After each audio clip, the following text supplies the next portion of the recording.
सदाशिवसमारम्भां शङ्कराचार्यमध्यमाम् अस्मदाचार्यपर्यन्तां वन्दे गुरुपरम्पराम्। श्रुतिस्मृतिपुराणानाम् आलयं करुणालयं नमामि भगवत्पादशङ्करं लोकशङ्करम्। शङ्करं शङ्कराचार्यं केशवं बादरायणम् सूत्रभाष्यकृतौ वन्दे भगवन्तौ पुनः पुनः। ईश्वरो गुरुरात्मेति मूर्तिभेदविभागिने व्योमवद्व्याप्तदेहाय दक्षिणामूर्तये नमः। दक्षिणामूर्तये नमः। ॐ सहना भवतु सहनौ भुनक्तु सह वीर्यङ्करवावहै तेजस्विनावधीतमस्तु मा विद्विषावहै। ॐ शान्ति शान्ति शान्तिः। ಹರಿ ಓಂ. ಆರಂಭದಲ್ಲಿ ಎರಡು ಪ್ರಶ್ನೆಗಳಿವೆ. ಮೊದಲನೇದು ಆದಿಭೌತಿಕ ಆದಿದೈವಿಕ ಅಂತ ಕಾಠಕೋಪನಿಷತ್ತಿನ ಪುಸ್ತಕದಲ್ಲಿ ಇದೆ. ಆದಿಗೂ ಅಧಿಗೂ ಏನಾದ್ರೂ ವ್ಯತ್ಯಾಸ ಇದೆಯೇ ಅಥವಾ ಎರಡು ಒಂದೇನಾ ದಯವಿಟ್ಟು ತಿಳಿಸಿ ಅಂತ. ಇದು ಹೆಚ್ಚಿನ ಜನರಲ್ಲಿ ಇದೊಂದು ಸಂದೇಹ ಇದೆ. ಅಧ್ಯಾತ್ಮ ಅಂತ ನಾವು ಬಳಸ್ತೇವೆ, ಹಾಗೂ ಆಧ್ಯಾತ್ಮಿಕ ಅನ್ನೋದನ್ನು ಬಳಸ್ತೇವೆ. ಅದು ಎರಡರ ಅರ್ಥ ಏನು ಮತ್ತು ಎಲ್ಲಿ ಯಾವುದನ್ನು ಬಳಸಬೇಕು ಅನ್ನುವಂತಹ ವಿಷಯದ ಕುರಿತಾಗಿ ಈ ಪ್ರಶ್ನೆ ಇರುವಂಥದ್ದು. ಅಧ್ಯಾತ್ಮ ಅಂತ ಹೇಳಿದ್ರೆ ಆತ್ಮಾನಂ ಅಧಿಕೃತ್ಯ ಇತಿ ಅಧ್ಯಾತ್ಮಂ ಅಂತ. ಆತ್ಮನಿಗೆ ಸಂಬಂಧಿಸಿದ್ದು ಅಧ್ಯಾತ್ಮ ಅಂತ. ಆತ್ಮ ಎನ್ನತಕ್ಕಂತಹ ಶಬ್ದ ಶರೀರಕ್ಕೋ, ಇಂದ್ರಿಯಗಳಿಗೋ, ಪ್ರಾಣನಿಗೋ, ಮನಸ್ಸು, ಬುದ್ಧಿ ಮತ್ತು ಪ್ರತ್ಯೇಗಾತ್ಮ ಇಷ್ಟಕ್ಕೂ ಕೂಡ ಆತ್ಮ ಎನ್ನುವ ಶಬ್ದ ಬಳಕೆಯಲ್ಲಿ ಇದೆ.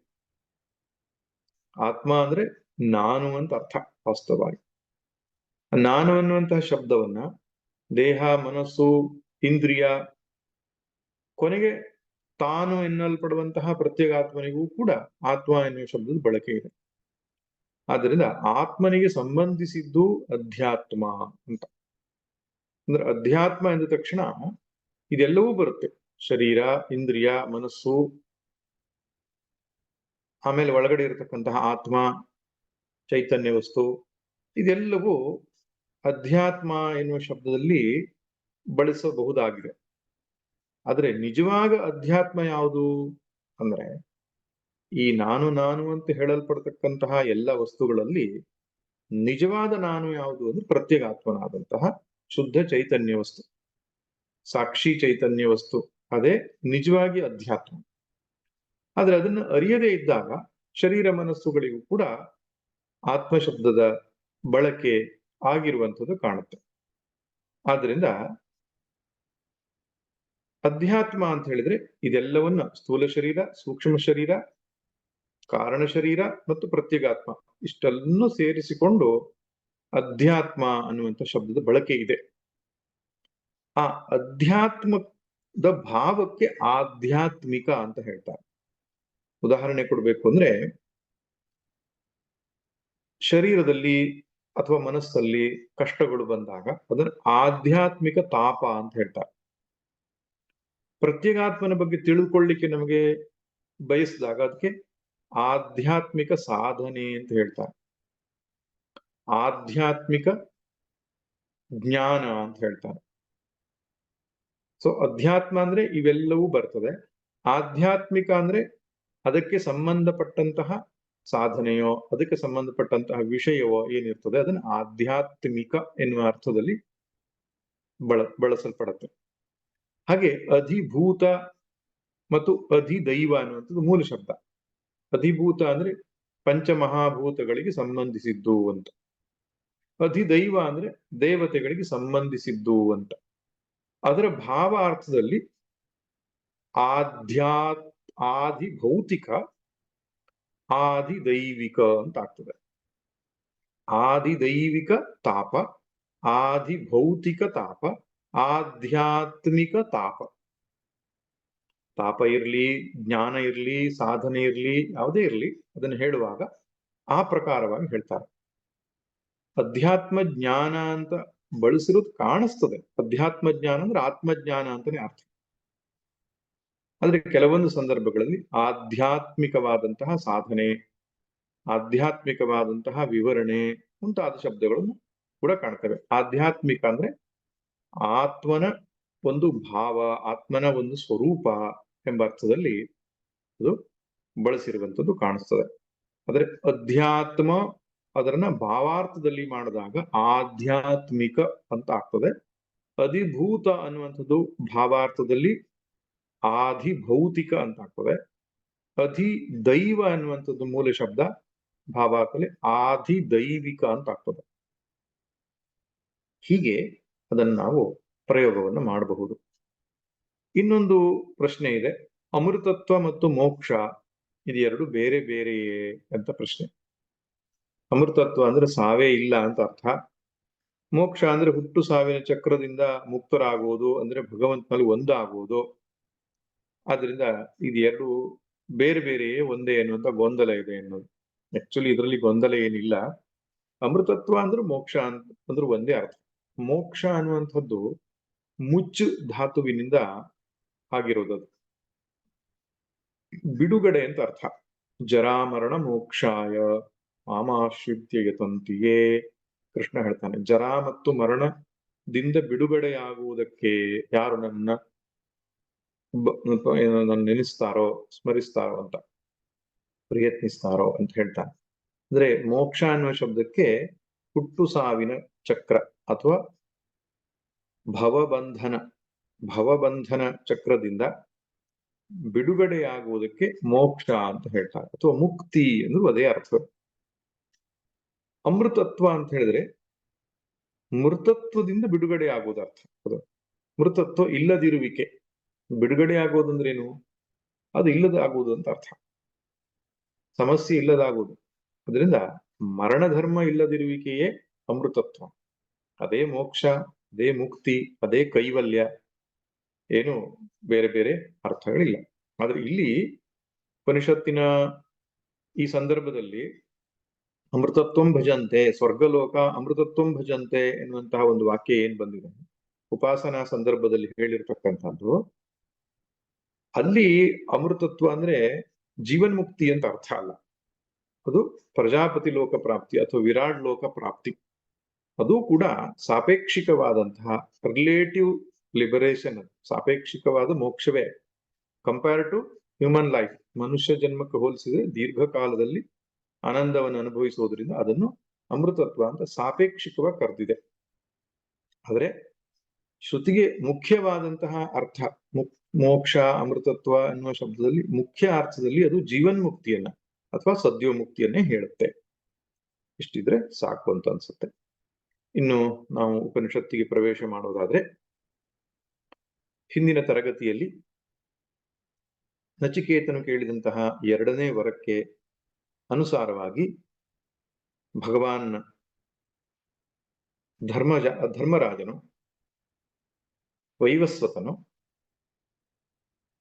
ಆ ಅಗ್ನಿ ಚಯನವನ್ನ ಮಾಡಬೇಕಾದಂತಹ ವಿಧಾನವನ್ನು ತಿಳಿಸಿಕೊಡ್ತಾನೆ. ಯಾ ಇಷ್ಟಕ ಯಾವ ತೀರ್ವ ಯಥಾ, ಯಾವ ಇಟ್ಟಿಗೆಗಳಿಂದ, ಎಷ್ಟು ಇಟ್ಟಿಗೆಗಳಿಂದ ಯಾವ ರೀತಿಯಾಗಿ ಅದನ್ನು ಚಯನ ಮಾಡಬೇಕು, ಅಂದ್ರೆ ಆ ಅಗ್ನಿ ಕರ್ಮವನ್ನ ನೆರವೇರಿಸಬೇಕು ಎನ್ನುವುದನ್ನ ವಿಸ್ತಾರವಾಗಿ ತಿಳಿಸಿಕೊಟ್ಟನು. ಯಮಧರ್ಮರಾಜನು ತಿಳಿಸಿಕೊಟ್ಟಂತಹ ಆ ಅಗ್ನಿ ಚಯನದ ಪ್ರಕ್ರಿಯೆಯನ್ನ ಯಥಾವತ್ತಾಗಿ ಅವನು ಪುನರುಚ್ಚರಿಸ್ತಾನೆ. ಯಾರು? ನಚಿಕೇತನು. ಅತ್ಯಂತ ಮೇಧಾವಿಯಾಗಿರುವಂತಹ ನಚಿಕೇತಸನಿಗೆ ಒಂದು ಬಾರಿಯಷ್ಟೇ ಯಮನು ಹೇಳಿದಾಗ್ಯೂ ಅದನ್ನು ನೆನಪಿನಲ್ಲಿಟ್ಟುಕೊಂಡು ಆ ಎಲ್ಲ ಪ್ರಕ್ರಿಯೆಗಳನ್ನ ಕ್ರಮಬದ್ಧವಾಗಿ ಅವನು ವಿವರಿಸಿದ್ದನ್ನು ನೋಡಿ ಅತ್ಯಂತ ಸಂತುಷ್ಟನಾದಂತಹ ಮೃತ್ಯು ದೇವತೆಯು ಅವನಿಗೆ ಇನ್ನೊಂದು ವರವನ್ನು ಕೊಡ್ತಾನೆ. ಅದು 16ನೇ ಮಂತ್ರದಲ್ಲಿ ಇರುವಂಥದ್ದು. ಆ ಇನ್ನೊಂದು ವರ ಅನ್ನುವಂಥದ್ದು ಏನಿದೆ, ಅದು 3ನೇ ವರ ಅಲ್ಲ. ನಚಿಕೇತ ಕೇಳಿಕೊಂಡು 3ನೇ ವರ ಅಲ್ಲ, ಯಮನೇ ಸಂತೋಷಪಟ್ಟು ಕೊಡ್ತಾ ಇರತಕ್ಕಂತಹ ವರ. ಆದ್ರಿಂದ ಒಂದು ರೀತಿ ಎಕ್ಸ್ಟ್ರಾ ವರ, ಎಕ್ಸ್ಟ್ರಾ ಒಂದು ತಕೊಂಡ್ರು ಇನ್ನೊಂದು ಫ್ರೀ ಅಂತ ಹೇಳ್ತಾರಲ್ಲ ನಮ್ಮ ಕಡೆಗೆ, ಹಾಗೆ ನಚಿಕೇತನ ಒಂದು ಬುದ್ಧಿಮತ್ತೆಗೆ ಸಂತುಷ್ಟನಾದ ಯಮ ಒಂದು ಫ್ರೀ ವರವನ್ನ ಕೊಡ್ತಾ ಇದ್ದಾನೆ, ಉಚಿತವಾದ ವರ. ಏನದು? 16ನೇ ಮಂತ್ರ. ತಮಬ್ರವೀತ್ ಪ್ರೀಯಮಾಣೋ ಮಹಾತ್ಮ ವರಂ ತವೇಹಾದ್ಯ ದದಾಮಿ ಭೂಯಃ ತವೈವ ನಾಮ್ನಾ ಭವಿತಾಯಮಗ್ನಿಃ ಶೃಂಕಾಂ ಚೇಮಾಮನೇಕ ರೂಪಾಂ ಗ್ರಹಾಣ.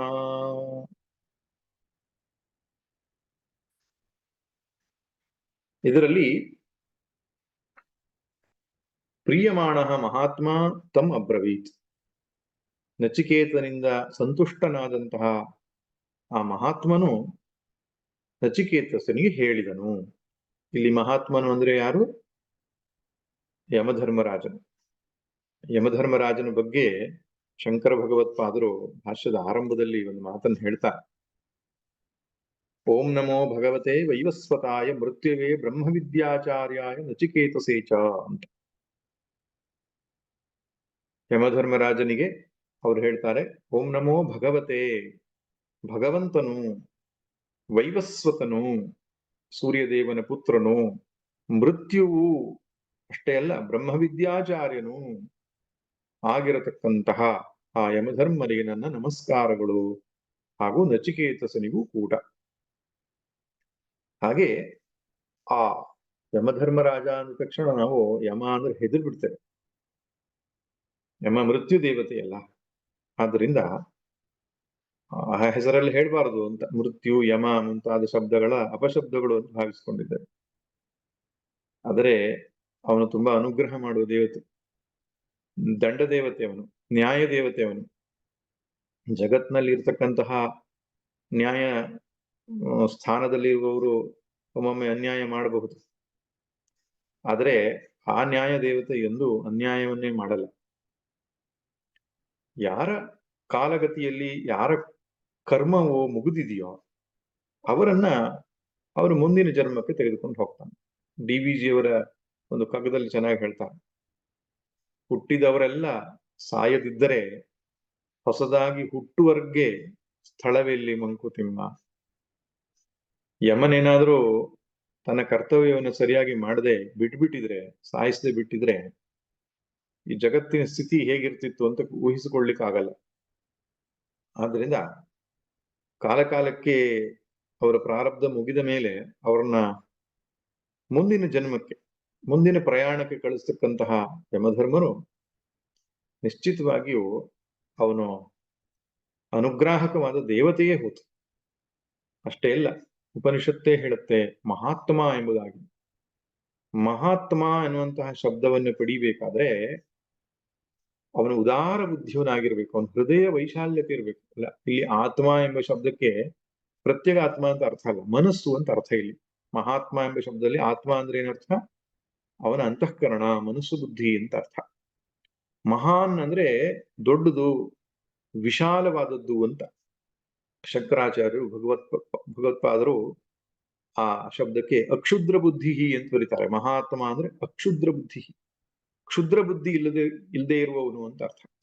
ಸಣ್ಣ ಬುದ್ಧಿ ಇಲ್ಲದೆ ಇರೋನು. ಸಣ್ಣ ಬುದ್ಧಿ ಅಂದ್ರೆ ಏನರ್ಥ? ಒಂದು ಸುಭಾಷಿತ ಚೆನ್ನಾಗಿ ಹೇಳುತ್ತೆ, ಅಯಂ ನಿಜ ಪರೋವೇತಿ ಗಣನಾ ಲಘುಚೇತಸಾಂ ಉದಾರ ಚರಿತಾನಂತು ವಸುಧೈವ ಕುಟುಂಬಕಂ ಅಂತ. ಇದು ನಂದು, ಇದು ಅವರದ್ದು ಅಂತ ಲೆಕ್ಕ ಹಾಕುವವರು ಲಘುಚೇತಸಾಂ, ಸಣ್ಣ ಮನಸ್ಸುಳ್ಳವರು. ಉದಾರ ಚರಿತಾನಂತು, ಯಾವರ ಚರಿತ್ರೆ ಅಥವಾ ನಡತೆ ಎನ್ನುವಂಥದ್ದು ಉದಾರವಾಗಿದೆಯೋ, ಶ್ರೇಷ್ಠವಾಗಿದೆಯೋ ಅವರಿಗೆ ವಸುಧಾ ಏವ ಕುಟುಂಬಕಂ, ಈ ಜಗತ್ತೇ ಒಂದು ಕುಟುಂಬದಂತೆ. ಅಂದ್ರೆ ಅರ್ಥ ಏನು? ಅವ್ರು ನನ್ನವರು, ಇವರು ಬೇರೆಯವರು, ಇವರು ರಾಗ ಮಾಡ್ಬೇಕು, ಇವರು ದ್ವೇಷ ಮಾಡ್ಬೇಕು, ಇಂಥದ್ದು ಇರೋದಿಲ್ಲ. ಎಲ್ಲವರು ನನ್ನವರು, ಎಲ್ರಿಗೂ ಒಳಿತಾಗ್ಲಿ, ಎಲ್ರಿಗೂ ಹಿತವಾಗ್ಲಿ, ಎಲ್ಲರೂ ಉದ್ಧಾರ ಆಗ್ಲಿ, ಈ ರೀತಿಯಾಗಿ ಬಯಸುವವರಿಗೆ ಮಹಾತ್ಮರು ಅಂತ ಹೇಳ್ತಾರೆ. ಆದ್ದರಿಂದ ಇಲ್ಲಿ ಯಾವ ಅರ್ಥದಲ್ಲಿ ಮಹಾತ್ಮ ಅಂತ ಹೇಳಿದೆ? ನಚಿಕೇತಸನು 2 ವರಗಳನ್ನಷ್ಟೇ ಕೇಳಿದ್ದಾನೆ. ಇವಾಗ 3ನೇ ವರ ಇನ್ನೂ ಕೇಳಬೇಕಿದೆ. ಆದರೆ ಎಷ್ಟು ದೊಡ್ಡ ಮನಸ್ಸು ಅಂದ್ರೆ ಅವನು ಕೇಳದೇ ಇದ್ರೂ ಕೊಟ್ಟನಲ್ಲ. ನಚಿಕೇತಸನಿಗೆ ಬಯಕೆ ಇಲ್ಲದಿದ್ದರೂ ಕೂಡ ತಾನಾಗಿಯೇ ಕೈ ಎತ್ತಿ ಕೊಡ್ತಾನಲ್ಲ, ಅದು ದೊಡ್ಡ ಮನಸ್ಸು ಅಂತ. ಆದ್ದರಿಂದ ಎಷ್ಟೋ ಜನರಿಗೆ ಕೊಡುವ ಶಕ್ತಿ ದೇವರು ಕೊಟ್ಟಿರ್ತಾನೆ, ಆದ್ರೆ ಕೊಡುವ ಮನಸ್ಸು ಇರುವುದಿಲ್ಲ. ತಮಗೆ, ತಮ್ಮ ಮಕ್ಕಳಿಗೆ, ತಮ್ಮ ಮೊಮ್ಮಕ್ಕಳಿಗೆ, ಮರಿ ಮಕ್ಕಳಿಗೆ ಹಾಗೆಯೇ ಸಂಚಯ ಮಾಡ್ಕೊಂಡು ಹೋಗ್ತಾರೆ. ಅದು ಕ್ಷುದ್ರ ಬುದ್ಧಿ ಅಂತ ಹೇಳ್ತಾರೆ. ಕೆಲವರ ಹತ್ರ ತುಂಬಾ ಇರೋದಿಲ್ಲ, ಆದರೂ ಸಮಾಜದ ಹಿತಕ್ಕಾಗಿ, ಧರ್ಮ ರಕ್ಷಣೆಗಾಗಿ ತಾವು ಉದಾರವಾದಂತಹ ಮನಸ್ಸನ್ನು ಉಳ್ಳವರಾಗ್ತಾರೆ. ಅಂಥವರಿಗೆ ಮಹಾತ್ಮ ಎಂಬುದಾಗಿ ಕರೀತಾರೆ.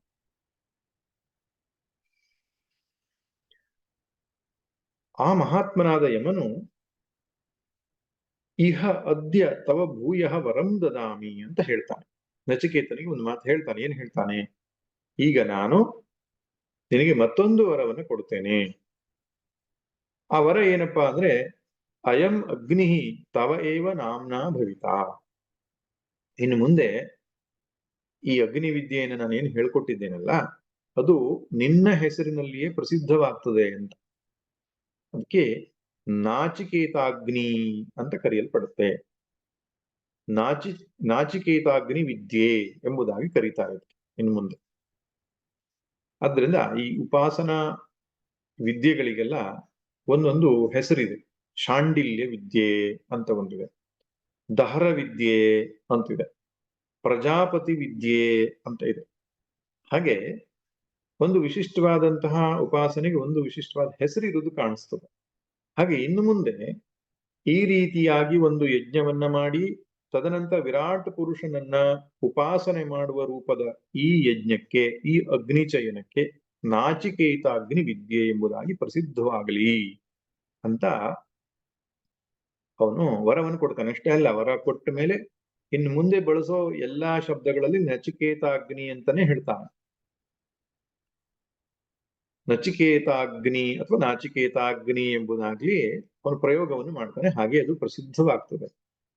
ಆದ್ರಿಂದ ಒಂದು ಕೀರ್ತಿ, ಒಂದು ಯಶಸ್ಸನ್ನ ಯಮಧರ್ಮರಾಜನು ನಚಿಕೇತನಿಗೆ ಕೊಟ್ಟನು. ಅದೊಂದು ವರ. ಹಾಗೆ ಅಷ್ಟೇ ಅಲ್ಲ, ಇಮಾಂ ಅನೇಕ ರೂಪಾಂ ಶೃಂಕಾಂ ಗ್ರಹಾಣ, ಅನೇಕ ರೂಪವಾಗಿರತಕ್ಕಂತಹ ಶೃಂಖೆಯನ್ನು ತೆಗೆದುಕೋ ಅಂತ. ಶೃಂಖ ಎನ್ನುವ ಶಬ್ದಕ್ಕೆ ಎರಡು ಅರ್ಥ ಇದೆ. ಒಂದು ಮಾಲೆ, ಝಣ ಝಣ ಅನ್ನುವಂತಹ ಬೇರೆ ಬೇರೆ ಏನು ಮುತ್ತು ರತ್ನಗಳನ್ನು ಪೋಣಿಸಿದಂತಹ ಒಂದು ಮಾಲೆ. ಆ ಶಬ್ದ ಬರೋದ್ರಿಂದ ಶೃಂಖ ಅನ್ನುವಂತಹ ಒಂದು ಶಬ್ದ ಉಂಟಾಗಿದೆ. ಶೃಂಖ ಅಂತ ಹೇಳಿದ್ರೆ ಬೇರೆ ಬೇರೆ ರತ್ನಗಳು, ಮಣಿಗಳಿಂದ ಒಡಗೂಡಿದ ಸುಂದರವಾದಂತಹ ಒಂದು ಮಾಲೆ ಅಂತ ಒಂದು ಅರ್ಥ. ಹಿಂದೆಲ್ಲ ನಾವು ನೋಡ್ತಾ ಇದ್ದೆವು, ಶುಭ ಸುದ್ದಿಯನ್ನ ತಂದಂತಹ ದೂತರಿಗೆ ರಾಜ ತನ್ನ ಕೊರಳಲ್ಲಿರ್ತಕ್ಕಂತಹ ಮಾಲೆಯನ್ನೇ ತೆಗೆದುಕೊಟ್ಟು ಬಿಡ್ತಿದ್ದ.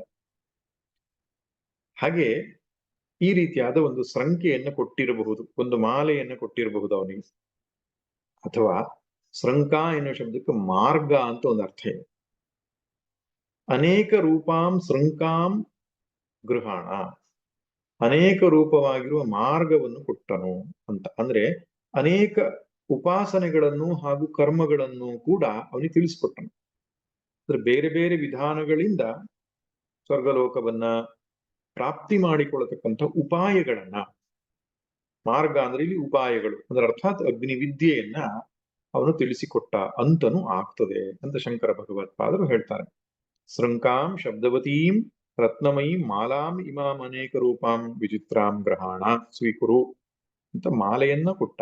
ಯದ್ವಾ ಅಥವಾ ಶೃಂಕಾಂ ಅಕುತ್ಸಿತಾಂ ಗತಿಂ ಕರ್ಮಮಯೀಂ ಗ್ರಹಾಣ, ಕುತ್ಸಿತವಲ್ಲದಂತಹ ಶ್ರೇಷ್ಠವಾದಂತಹ ಕರ್ಮಮಯಿಯಾದಂತಹ ಒಂದು ಮಾರ್ಗವನ್ನ, ಅಂದ್ರೆ ಅನ್ಯದಪಿ ಕರ್ಮ ವಿಜ್ಞಾನಂ ಅನೇಕ ಫಲಹೇತುತ್ವಾತ್ ಸ್ವೀಕರು ಇತ್ಯರ್ಥ. ಇಲ್ಲಿ ಅನೇಕ ರೂಪಾಂ ಎಂಬ ಶಬ್ದಕ್ಕರ್ಥಕ ಅನೇಕ ಫಲವನ್ನು ಕೊಡುವಂತಹ ಕರ್ಮ ವಿಜ್ಞಾನವನ್ನು ಕೂಡ ಅವನು ತಿಳಿಸಿಕೊಟ್ಟನು. ಒಟ್ಟಿನಲ್ಲಿ ಎರಡು ಸಂಗತಿಯನ್ನು ಕೊಡ್ತಾನೆ. ಒಂದು, ಅಗ್ನಿವಿದ್ಯೆಗೆ ನಚಿಕೇತನ ಹೆಸರನ್ನೇ ಇಡ್ತಾನೆ, ಮತ್ತೆ ಕರ್ಮಮಯಿಯಾದ ಮಾರ್ಗವನ್ನು ಅಥವಾ ಒಂದು ಮಾಲೆಯನ್ನು ಕೊಟ್ಟನು ಎಂಬುದಾಗಿ ನಮಗೆ ಇಲ್ಲಿ ತಿಳಿಸಿದೆ. ಇಷ್ಟು ಆದ ಮೇಲೆ ಇನ್ನು ಮುಂದಿನ ಎರಡು ಮಂತ್ರಗಳಲ್ಲಿ ಈ ನಾಚಿಕೇತಾಗ್ನಿ ವಿದ್ಯೆಯ ಸ್ತುತಿ ಬರ್ತವೆ, ಅಥವಾ ಅದರ ಫಲ ಬರ್ತದೆ. ಫಲಸ್ತುತಿ ಅಂತ ಹೇಳ್ತೇವಲ್ಲ. ಯಾವುದೇ ಒಂದು ವಿದ್ಯೆಯನ್ನ ಹೇಳಿದ ಮೇಲೆ ಕೊನೆಯಲ್ಲಿ ಅದರ ಫಲಸ್ತುತಿ ಬರ್ತದೆ, ಅದರ ಮಹತ್ವವನ್ನು ಹೇಳುವಂಥದ್ದು. ಅದು ಯಾಕಪ್ಪ ಅಂತ ಹೇಳಿದ್ರೆ, ನಮಗೆ ಅನುಸಂಧಾನ ಮಾಡುವವರಿಗೆ ಅದರ ಶ್ರೇಷ್ಠತೆ ಗೊತ್ತಿದ್ರೆ ಭಾವ ಜಾಗೃತಿ ಆಗಲಿ ಅನ್ನೋ ಕಾರಣಕ್ಕೆ ಈ ಮಂತ್ರವನ್ನ ಹೇಳಿದ್ರೆ ಇಂತಿಂಥ ಫಲಗಳಿದೆ ಎಂಬುದಾಗಿ ಹೇಳೋದು ಯಾಕೆ? ಶಿಷ್ಯ ಬುದ್ಧಿ ಪ್ರರೋಚನಾರ್ಥಂ, ಅಥವಾ ಉಪಾಸಕರ ಬುದ್ಧಿಯಲ್ಲಿ ಒಂದು ಆಸಕ್ತಿ ಶ್ರದ್ಧೆ ಬರುವುದಕ್ಕೋಸ್ಕರವಾಗಿ ಅದರ ಫಲಸ್ತುತಿಯನ್ನ ಮಾಡುವಂತಹದ್ದು ಒಂದು ಪ್ರಕ್ರಿಯೆ. ವಾಸ್ತವವಾಗಿ ಆ ಫಲ ಇರುತ್ತೆ ಅದಕ್ಕೆ. ಇಲ್ಲಿ ಹೇಳಿರ್ತಕ್ಕಂತಹ ಏನು ನಾಚಿಕೇದಾಗ್ನಿ ವಿದ್ಯೆ ಇದೆ ಅದಕ್ಕೆ ಈ ಫಲವನ್ನೇ ಕೊಟ್ಟಿದ್ದಾರೆ. 17ನೇ ಮಂತ್ರ. ತ್ರಿನಾಚಿಕೇತಸ್ತ್ರಿಭಿರೇಚ್ಯ ಸಂಧಿಂ ತ್ರಿಕರ್ಮ ಕೃತ್ತರತಿ ಜನ್ಮ ಮೃತ್ಯು ಬ್ರಹ್ಮಜಜ್ಞಂ ದೇವಮೀಡ್ಯಂ ವಿದಿತ್ವಾ ನಿಚಾಯ್ಯೇ ಮಾಗುಂ ಶಾಂತಿಮತ್ಯಂತಮೇತಿ. ಈ ಮೊದಲ ಅರ್ಧ ಮಂತ್ರದಲ್ಲಿ ಕರ್ಮಕ್ಕೆ ಫಲವನ್ನು ಹೇಳಿದ್ದಾರೆ, ನಾಚಿಕೇತಾಗ್ನಿ ಕರ್ಮಕ್ಕೆ ಫಲವನ್ನು ಹೇಳಿದ್ದಾರೆ. ಆಮೇಲೆ ಇನ್ನು ಅರ್ಧದಲ್ಲಿ, ಉತ್ತರಾರ್ಧದಲ್ಲಿ ನಾಚಿಕೇತಾಗ್ನಿ ಉಪಾಸನೆಗೆ ಫಲವನ್ನು ಹೇಳಿದ್ದಾರೆ. ಯಾಕಂದ್ರೆ ಈ ನಾಚಿಕೇತಾಗ್ನಿ ವಿದ್ಯೆ ಅನ್ನುವುದು ಕರ್ಮ ಮತ್ತು ಉಪಾಸನೆಯ ಸಮುಚ್ಚಯ. ಸಮುಚ್ಚಯ ಅನ್ನೋ ಶಬ್ದಕ್ಕೆ ಅರ್ಥ ಮಿಶ್ರಣ, ಎರಡು ಸೇರಿಕೊಂಡಿದ್ದು ಅಂತ ಅರ್ಥ. ಕರ್ಮವೂ ಇದೆ, ತದನಂತರ ಉಪಾಸನೆಯೂ ಇದೆ. ನೆನಪಿರ್ಲಿ, ಕೇವಲ ಕರ್ಮ ಎನ್ನುವಂತಹ ಒಂದು ಸಾಧನೆ ಇದೆ, ಅದ್ರಲ್ಲಿ ಉಪಾಸನೆ ಇರಲ್ಲ, ಕೇವಲ ಕರ್ಮ ಮಾತ್ರ ಇರ್ತದೆ. ಕರ್ಮ ಅಂದ್ರೆ ಯಜ್ಞ ಯಾಗಾದಿ ಕರ್ಮ ಅಂತ ಅರ್ಥ. ಇನ್ನೊಂದು ಕೇವಲ ಉಪಾಸನೆ ಅಂತಕ್ಕಂತಹ ಒಂದು ಸಾಧನವೂ ಇದೆ. ಹಾಗೆ ಕರ್ಮ ಮತ್ತು ಉಪಾಸನೆಯ ಸಮುಚ್ಚಯ, ಎರಡು ಮಿಶ್ರಣ ಅನ್ನುವಂತಹ ಸಾಧನೆಯೂ ಇದೆ. ಈಶಾವಾಸ್ಯ ಉಪನಿಷತ್ನಲ್ಲಿಯೂ ಕೂಡ ಈ ರೀತಿಯ ಒಂದು ವಿದ್ಯೆಯ ಬಗ್ಗೆ ಬಂದಿರೋದು ಕಾಣಿಸುತ್ತೆ. ಅವಿದ್ಯೆಯ ಮೃತ್ಯುಂತೀರ್ತ್ವ ವಿದ್ಯೆಯ ಅಮೃತಮಶ್ನುತೆ ವಿದ್ಯಾಂಚ ವಿದ್ಯಾಂಚ ಯಸ್ತದ್ವೇದೋ ಭಯಗುಂ ಸಹ ಅವಿದ್ಯೆಯ ಮೃತ್ಯುಂತೀರ್ತ್ವ ವಿದ್ಯೆಯ ಅಮೃತಮಶ್ನುತೆ ಅಂತ ಬರ್ತದೆ. ಅವಿದ್ಯೆಯಿಂದ ಅಂದ್ರೆ ಕರ್ಮದಿಂದ ಅಂತ ಅರ್ಥ ಅಲ್ಲಿ. ಮೃತ್ಯುಂತೀರ್ತ್ವ ಮೃತ್ಯುವನ್ನು ದಾಟಿ, ವಿದ್ಯೆಯ ಅಂದ್ರೆ ಉಪಾಸನೆಯಿಂದ, ಅಮೃತಮಶ್ನುತೆ ಅಮೃತತ್ವವನ್ನು ಪಡಿತಾನೆ. ಆದ್ದರಿಂದ ವಿದ್ಯಾಂಚ ವಿದ್ಯಾಂಚ, ವಿದ್ಯೆ ಮತ್ತು ಅವಿದ್ಯೆ ಎರಡನ್ನೂ ಉಭಯಗಂ ಸಹ, ಎರಡನ್ನೂ ಸೇರಿಸಿಕೊಂಡು ಉಪಾಸನೆಯನ್ನು ಸಾಧನೆಯನ್ನು ಮಾಡಬೇಕು ಅಂತ. ಇದನ್ನ ಸಮುಚ್ಚಯ ಸಾಧನೆ ಅಂತ ಹೇಳ್ತಾರೆ. ಅದಕ್ಕೆ ಫಲವನ್ನ ಹೇಳುವುದು ಕಾಣಿಸುತ್ತೆ. ಮಂತ್ರದ ಅರ್ಥವನ್ನ ನಾವು ನೋಡೋಣ. ತ್ರಿಭಿಃ ಸಂಧಿಂ ಏತ್ಯ ತ್ರಿನಾಚಿಕೇತಃ ತ್ರಿಕರ್ಮಕೃತ್ ಜನ್ಮ ಮೃತ್ಯು ತರತಿ ಎನ್ನುವಂಥದ್ದು ಮಂತ್ರದ ಪೂರ್ವಾರ್ಧದ ಅನ್ವಯ. ಈಗ ನಾಚಿಕೇತಾಗ್ನಿ ಚಯನ ಮಾಡಬೇಕಾದ್ರೆ, ಚಯನ ಅಂದ್ರೆ ಕರ್ಮ, ನಾಚಿಕೇತಾಗ್ನಿ ಚಯನವನ್ನು ಮಾಡಬೇಕಾದ್ರೆ ಬರೀ ಆ ಚಯನ ಮಾಡುವ ಪ್ರಕ್ರಿಯೆ ಅಷ್ಟೇ ಗೊತ್ತಿದ್ರೆ ಸಾಲದು, ಅದರೊಟ್ಟಿಗೆ ಇನ್ನೊಂದಿಷ್ಟು ಗೊತ್ತಿರಬೇಕು ಅಂತ ಹೇಳುತ್ತೆ ಉಪನಿಷತ್ತು. ಏನು ಗೊತ್ತಿರಬೇಕು? ತ್ರಿಭಿಃ ಸಂಧಿಂ ಏತ್ಯ, ಮೂರರಿಂದ ಉಪದೇಶವನ್ನು ಪಡ್ಕೊಂಡಿರ್ಬೇಕಂತ ಅವನು. ಯಾವ ಮೂರರಿಂದ? ತಾಯಿಯಿಂದ, ತಂದೆಯಿಂದ, ಆಚಾರ್ಯರಿಂದ ಉಪದೇಶವನ್ನು ಪಡ್ಕೊಂಡವನಾದವನು ಈ ನಾಚಿಕೇತಾಗ್ನಿ ಚಯನ ಮಾಡಬೇಕು. ಈ ತಾಯಿ, ತಂದೆ ಮತ್ತು ಆಚಾರ್ಯರಿಂದ ಉಪದೇಶವನ್ನ ಪಡ್ಕೊಂಡಂತಹ ವ್ಯಕ್ತಿ ಸುಸಂಸ್ಕೃತನಾಗಿರ್ತಾನೆ, ಆಚಾರವಂತನಾಗಿರ್ತಾನೆ. ಅವನು ಯಾವ ಕರ್ಮವನ್ನ ಮಾಡಿದ್ರೂ ಅದು ಫಲವನ್ನು ಕೊಡ್ತದೆ. ಆ ರೀತಿಯಾಗಿ ಸುಸಂಸ್ಕೃತನಲ್ಲದ ವ್ಯಕ್ತಿ ಕರ್ಮವನ್ನ ಮಾಡಿದರೆ ಅದು ವಿಶೇಷವಾದ ಫಲವನ್ನು ನೀಡೋದಿಲ್ಲ ಎನ್ನುವಂಥ ಸಂದೇಶವನ್ನು ನಮಗೆ ಕೊಡ್ತಾ ಇದೆ. ಆಚಾರದಿಂದಲೇ ಮಾಡಿರ್ತಕ್ಕಂಥದ್ದು. ಆಚಾರಹೀನಂನ ಪುನಂತಿ ವೇದಾಹ ಅಂತ ಒಂದು ಮಾತಿದೆ. ಆಚಾರ ಇಲ್ಲದಿದ್ದಂತಹ ವ್ಯಕ್ತಿ ಮಾಡಿರತಕ್ಕಂತಹ ಸಾಧನೆ ಅಷ್ಟು ಫಲವನ್ನು ಕೊಡಲ್ಲ ಅಂತ. ಉದಾಹರಣೆ ಕೊಡ್ಬೇಕು ಅಂದ್ರೆ, ಒಬ್ಬ ವ್ಯಕ್ತಿ ಯಾವಾಗ ಒಂದು ಯಜ್ಞವನ್ನು ಯಾಗವನ್ನು ಮಾಡ್ತಾನೆ, ಆದ್ರೆ ಅವನ ನಿತ್ಯ ಕರ್ಮಗಳಾಗಿರತಕ್ಕಂತಹ ಸಂಧ್ಯಾ ಆಗ್ಲಿ, ಪೂಜೆ ಆಗ್ಲಿ, ಸತ್ಯವಚನ ಆಗ್ಲಿ, ಆಹಾರ ನಿಯಮಗಳಾಗ್ಲಿ, ಬ್ರಹ್ಮಚರ್ಯಾದಿ ನಿಯಮಗಳಾಗ್ಲಿ ಅದನ್ನ ಪಾಲಿಸುವುದಿಲ್ಲ. ಅಂದ್ರೆ ಯಾವಾಗಲೂ ಒಮ್ಮೆ ಒಂದು ಯಜ್ಞ ಮಾಡ್ಬಿಡ್ತಾನೆ. ಹಾಗೆ ಮಾಡಿದ ತಕ್ಷಣ ಅವನಿಗೆ ಫಲ ಸಿಕ್ಬಿಡುತ್ತಾ? ಇಲ್ಲ. ಫಲ ವ್ಯರ್ಥ ಅಂತೂ ಆಗಲ್ಲ, ಆದ್ರೆ ಫಲದ ಪ್ರಮಾಣದಲ್ಲಿ ಖಂಡಿತ ಕಡಿಮೆ ಆಗುತ್ತೆ, ಪೂರ್ಣ ಪ್ರಮಾಣದ ಫಲ ಸಿಗಲ್ಲ. ಯಾಕೆ? ಅವನು ಮಾಡಬೇಕಾದ ನಿತ್ಯ ನೈಮಿತ್ತಿಕ ಕರ್ಮಗಳನ್ನು ಮಾಡ್ತಾ ಇಲ್ಲ. ಶಿಖಾ ಯಜ್ಞೋಪವೀತವನ್ನ ಹೊಂದಿದವನಾಗಿ ನಿತ್ಯ ಸಂಧ್ಯಾದಿಗಳನ್ನ ಮಾಡಿ ನಿತ್ಯ ವೇದಾಧ್ಯಯನ ಮುಂತಾದ ಕರ್ಮಗಳನ್ನು ಮಾಡಿಕೊಂಡವನು ಮಾಡುವಂತಹ ಕೃತು ಏನಿದೆ ಅದು ಹೆಚ್ಚು ಫಲದಾಯಕವಾಗ್ತದೆ. ಅಷ್ಟೇ ಅಲ್ಲ, ನಿತ್ಯ ಕರ್ಮಗಳಷ್ಟೇ ಅಲ್ಲ, ಸಾಮಾನ್ಯ ಧರ್ಮಗಳಾದಂತಹ ಸತ್ಯ, ನ್ಯಾಯ, ಪ್ರಾಮಾಣಿಕತೆ, ಅಹಿಂಸೆ ಈ ಮುಂತಾದ ಗುಣಗಳನ್ನೂ ಕೂಡ ತನ್ನಲ್ಲಿ ಅಳವಡಿಸಿಕೊಂಡವನಾಗಿರಬೇಕು. ಮೊದಲು ಮಾನವನಾಗು ಅಂತ ಹೇಳೋದಲ್ವೇ?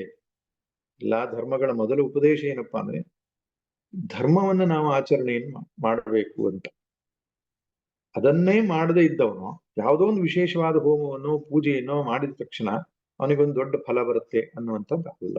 ಸಾಮಾನ್ಯ ಧರ್ಮವನ್ನ, ವಿಶೇಷ ಧರ್ಮವನ್ನ ಯಾವತ್ತೂ ಪಾಲಿಸಿದವನಾಗಿ ನಂತರ ಮಾಡತಕ್ಕಂತಹ ವಿಶೇಷ ಕರ್ಮಗಳಿಗೆ ಬೆಲೆ.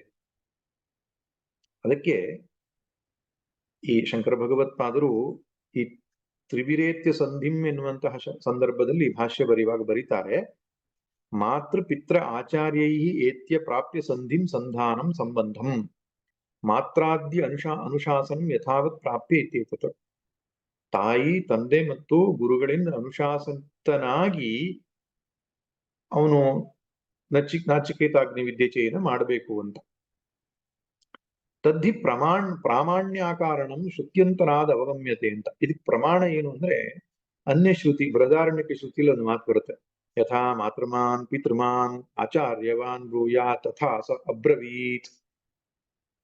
ಪ್ರಸಂಗ ಏನು ಅಂದ್ರೆ ಯಾಜ್ಞವಲ್ಕ್ಯರಿಗೂ ಮತ್ತು ಜನಕರಿಗೂ ಭೇಟಿ ಆಗ್ತದೆ.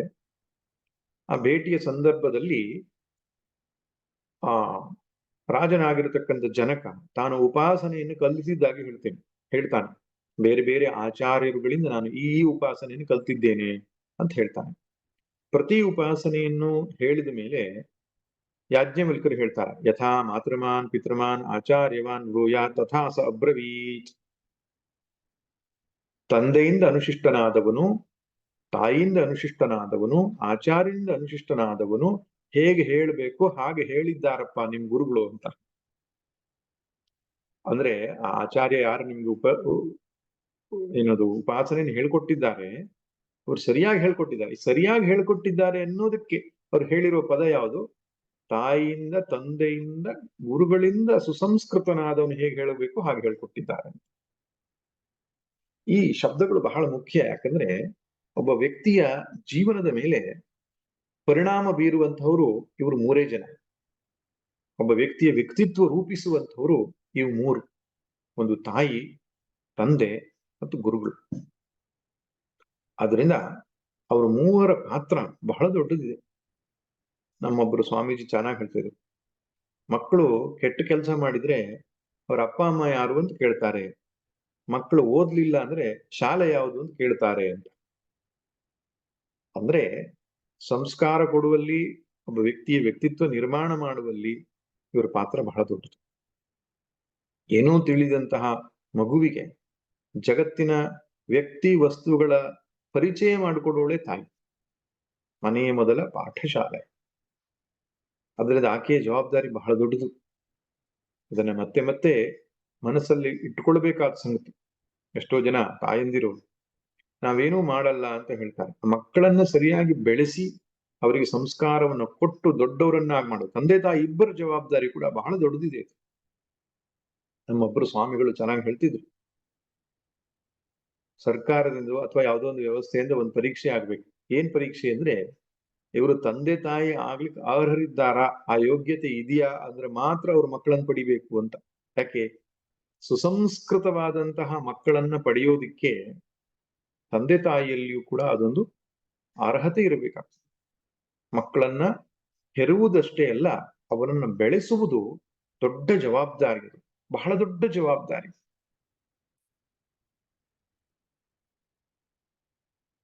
ಮಗು ಒಂದು ಹೂವಿನ ಗಿಡವನ್ನ, ಮನೆ ಹೊರಗಡೆ ಇರತಕ್ಕಂಥ ಅಂಗಳದ ಹೂವಿನ ಗಿಡದಲ್ಲಿ ಇರ್ತಕ್ಕಂಥ ಹೂವನ್ನು ಕಿತ್ತುತ್ತಂತೆ. ತಾಯಿ ಹೊಡಿಲಿಕ್ಕೆ ಹೋಗ್ತಾಳೆ ಮಗುವಿಗೆ. ಅವಾಗ ತಂದೆ ಆ ತಾಯಿಯ ಕೈ ಹಿಡಿದು ಹೇಳ್ತಾನೆ, ಹಾಗಲ್ಲ, ನಾವು ಹೂವಿನ ಗಿಡವನ್ನು ಬೆಳೆಸ್ತಾ ಇಲ್ಲ, ಮಗುವನ್ನು ಬೆಳೆಸ್ತಾ ಇದ್ದೇವೆ, ನೆನ್ಪಿಟ್ಟುಕೋ ಅಂತ. ಅಂದ್ರೆ ಆ ಮಗುವಿಗೆ ಶಿಕ್ಷಣವನ್ನು ಕೊಡಬೇಕಾದ ರೀತಿ ಹಾಗಲ್ಲ. ಹೂವಿನ ಗಿಡ ಬೆಳೆಸೋದು ಹಾಗೆ ಒಂದು ಸುಲಭದ ಕೆಲಸ. ಅದರ ಮಕ್ಕಳನ್ನು ಬೆಳೆಸೋದು ಅಷ್ಟು ಸುಲಭದ್ದಲ್ಲ, ಬೇರೆ ರೀತಿಯಾದಂತಹ ಒಂದು ಪ್ರಯೋಗ ಇದೆ ಅಂತ ಹೇಳ್ತಾನೆ. ಹೀಗೆ ಅತ್ಯಂತ ಸೂಕ್ಷ್ಮವಾದ ಶ್ರೇಷ್ಠವಾದ ಕೆಲಸ ಇದು. ಒಬ್ಬ ವ್ಯಕ್ತಿಯ ಎಲ್ಲಿ ಸಂಸ್ಕಾರವನ್ನು ಹುಟ್ಟಿಸುವಂತಹ ಕೆಲಸ. ಹಿಂದೆಲ್ಲ ಗುರುಕುಲದಲ್ಲಿ ಗುರುಗಳ ಜೊತೆಯಲ್ಲಿಯೇ ಶಿಷ್ಯರು ಇರ್ತಾ ಇದ್ರು. ಗುರುಗಳ ಆಚರಣೆಯನ್ನು ನೋಡಿ ಕಲಿತಾ ಇದ್ರು ಎಷ್ಟೋ ಸಂಗತಿಗಳನ್ನು. ಪರಿಸ್ಥಿತಿಯಲ್ಲಿ ಅವರು ಹೇಗೆ ವರ್ತಿಸ್ತಾರೆ, ಹೇಗೆ ನಡೆದುಕೊಳ್ತಾರೆ, ನುಡಿದಂತೆ ನಡೀತಾರೋ ಅಥವಾ ನಡಿದಂತೆ ನುಡಿತಾರೋ, ಇದು ಹೇಗಿದೆ ಅವರ ಆಚರಣೆ ಎನ್ನುವಂಥದ್ದು. ಅಂದ್ರೆ ಇವತ್ತಿನ ಶಿಕ್ಷಣ ಪದ್ಧತಿಯಲ್ಲಿ ಆ ವ್ಯವಸ್ಥೆ ಇಲ್ಲ. ಒಂದಿಷ್ಟು ಕಾಲಗಳವರೆಗೆ ಮಾತ್ರ ಶಿಷ್ಯರು ಮತ್ತು ಗುರುಗಳ ಜೊತೆಯಲ್ಲಿ ಇರ್ತಾರೆ. ಹಾಗಿರೋದ್ರಿಂದ ನೈತಿಕವಾದಂತಹ ಜವಾಬ್ದಾರಿ ಅವರ ವ್ಯಕ್ತಿತ್ವದ ಮೇಲೆ ಪ್ರಭಾವ ಬೀರತಕ್ಕಂಥದ್ದು ಆಗ್ತಾ ಇಲ್ಲ. ಇರ್ಲಿ, ಆದ್ರೆ ಶಾಸ್ತ್ರ ಏನು ಹೇಳ್ತದೆ, ತ್ರಿಭಿರೇತ್ಯ ಸಂಧಿಂ, ಒಬ್ಬನು ಸುಸಂಸ್ಕೃತನಾಗಿರ್ಬೇಕು, ಈ ಮೂರರಿಂದ ಅನುಶಿಷ್ಟನಾಗಿರ್ಬೇಕು. ಈ ತ್ರಿಭಿರೇತ್ಯ ಸಂಧಿಂ ಎಂಬಂತಹ ವಾಕ್ಯಕ್ಕೆ ಇನ್ನೊಂದು ಅರ್ಥವೂ ಇದೆ. ವೇದ ಸ್ಮೃತಿ ಶಿಷ್ಟೈಹಿ ಎಂಬುದಾಗಿ ಶಂಕರರು ಹೇಳ್ತಾರೆ. ಆ ಸಂಸ್ಕಾರ ಅನ್ನುವಂಥದ್ದು ವೇದ ಮತ್ತು ಸ್ಮೃತಿ ಅಥವಾ ಶಿಷ್ಟರಿಂದ ಬರ್ತದೆ ಅಂತ. ತಾನು ಬದುಕನ್ನು ಹೇಗೆ ನಡೆಸಬೇಕು ಅನ್ನೋದಕ್ಕೆ ಪ್ರಮಾಣಗಳು ಯಾವುದು? ಮನುಸ್ಮೃತಿಯಲ್ಲಿ ಬರತಕ್ಕಂತಹ ಮಾತು, ವೇದೋಖಿಲಂ ಧರ್ಮ ಮೂಲಂ ಸ್ಮೃತಿಶೀಲೇಚ ತದ್ವಿಧಾಂ. ಹೇಗೆ ನಡ್ಕೊಳ್ಬೇಕು, ನಡ್ಕೊಳ್ಬಾರ್ದು ಅನ್ನೋ ವಿಷಯದಲ್ಲಿ ವೇದವೇ ಪ್ರಮಾಣ. ಮೊದಲು ವೇದ, ತದನಂತರ ಬರತಕ್ಕಂಥದ್ದು ಸ್ಮೃತಿ, ವೇದವನ್ನ ಅನುಸರಿಸಿ ಬರೆದಂತಹ ಗ್ರಂಥಗಳು ಸ್ಮೃತಿ. ಇನ್ನೊಂದು ಆಚಾರ. ಆ ಸ್ಮೃತಿಯನ್ನ, ಶ್ರುತಿಯನ್ನ ಚೆನ್ನಾಗಿ ತಿಳಿದುಕೊಂಡು ತಮ್ಮ ಜೀವನದಲ್ಲಿ ಯಾರು ಆಚರಿಸ್ತಾ ಇದ್ದಾರೆ ಅಂತಹ ಮಹಾತ್ಮರ ನಡವಳಿಕೆ, ಅವರು ಶಿಷ್ಟರು ಅಂತ ಕರೀತಾರೆ. ಶ್ರುತಿ ಸ್ಮೃತಿಯಂತೆ ತಮ್ಮ ಬದುಕನ್ನ ರೂಪಿಸಿಕೊಂಡವರಿಗೆ ಹೆಸರು ಶಿಷ್ಟರು. ಆ ಶಿಷ್ಟರ ಆಚರಣೆ ಏನಿದೆ, ಸಾಧೂನಾಂ ಆಚರಣೆ ಏನಿದೆ, ಅದು ಕೂಡ ಪ್ರಮಾಣ. ಈ ಮೂರು ಪ್ರಮಾಣಗಳಿಂದ ಬದುಕನ್ನು ರೂಪಿಸಿಕೊಂಡವನು ಎಂಬುದು ಕೂಡ ಆಗತ್ತೆ ತ್ರಿಭಿರೇತ್ಯ ಸಂಧಿಂ ಅನ್ನೋ ಶಬ್ದಕ್ಕೆ. ಇನ್ನೊಂದು ಅರ್ಥವನ್ನು ಕೊಡ್ತಾರೆ ಶಂಕರರು, ಶ್ರುತಿ ಸ್ಮೃತಿ ಪ್ರತ್ಯಕ್ಷ ಅನುಮಾನ ಆಗಮ ಇರುವ ಅಂತ.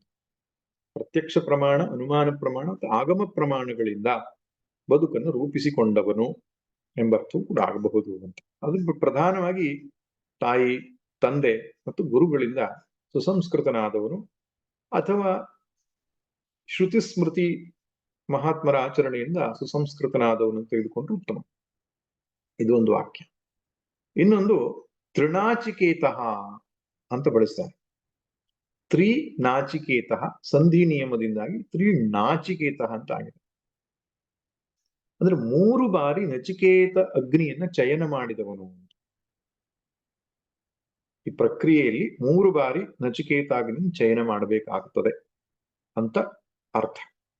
ಅಥವಾ ಜ್ಞಾನ ಅಧ್ಯಯನ ಅನುಷ್ಠಾನ ವಾ ತದ್ವಿಜ್ಞಾನ ತದಧ್ಯಯನ ತದ್ ಅನುಷ್ಠಾನವಾನ್ ವಾ.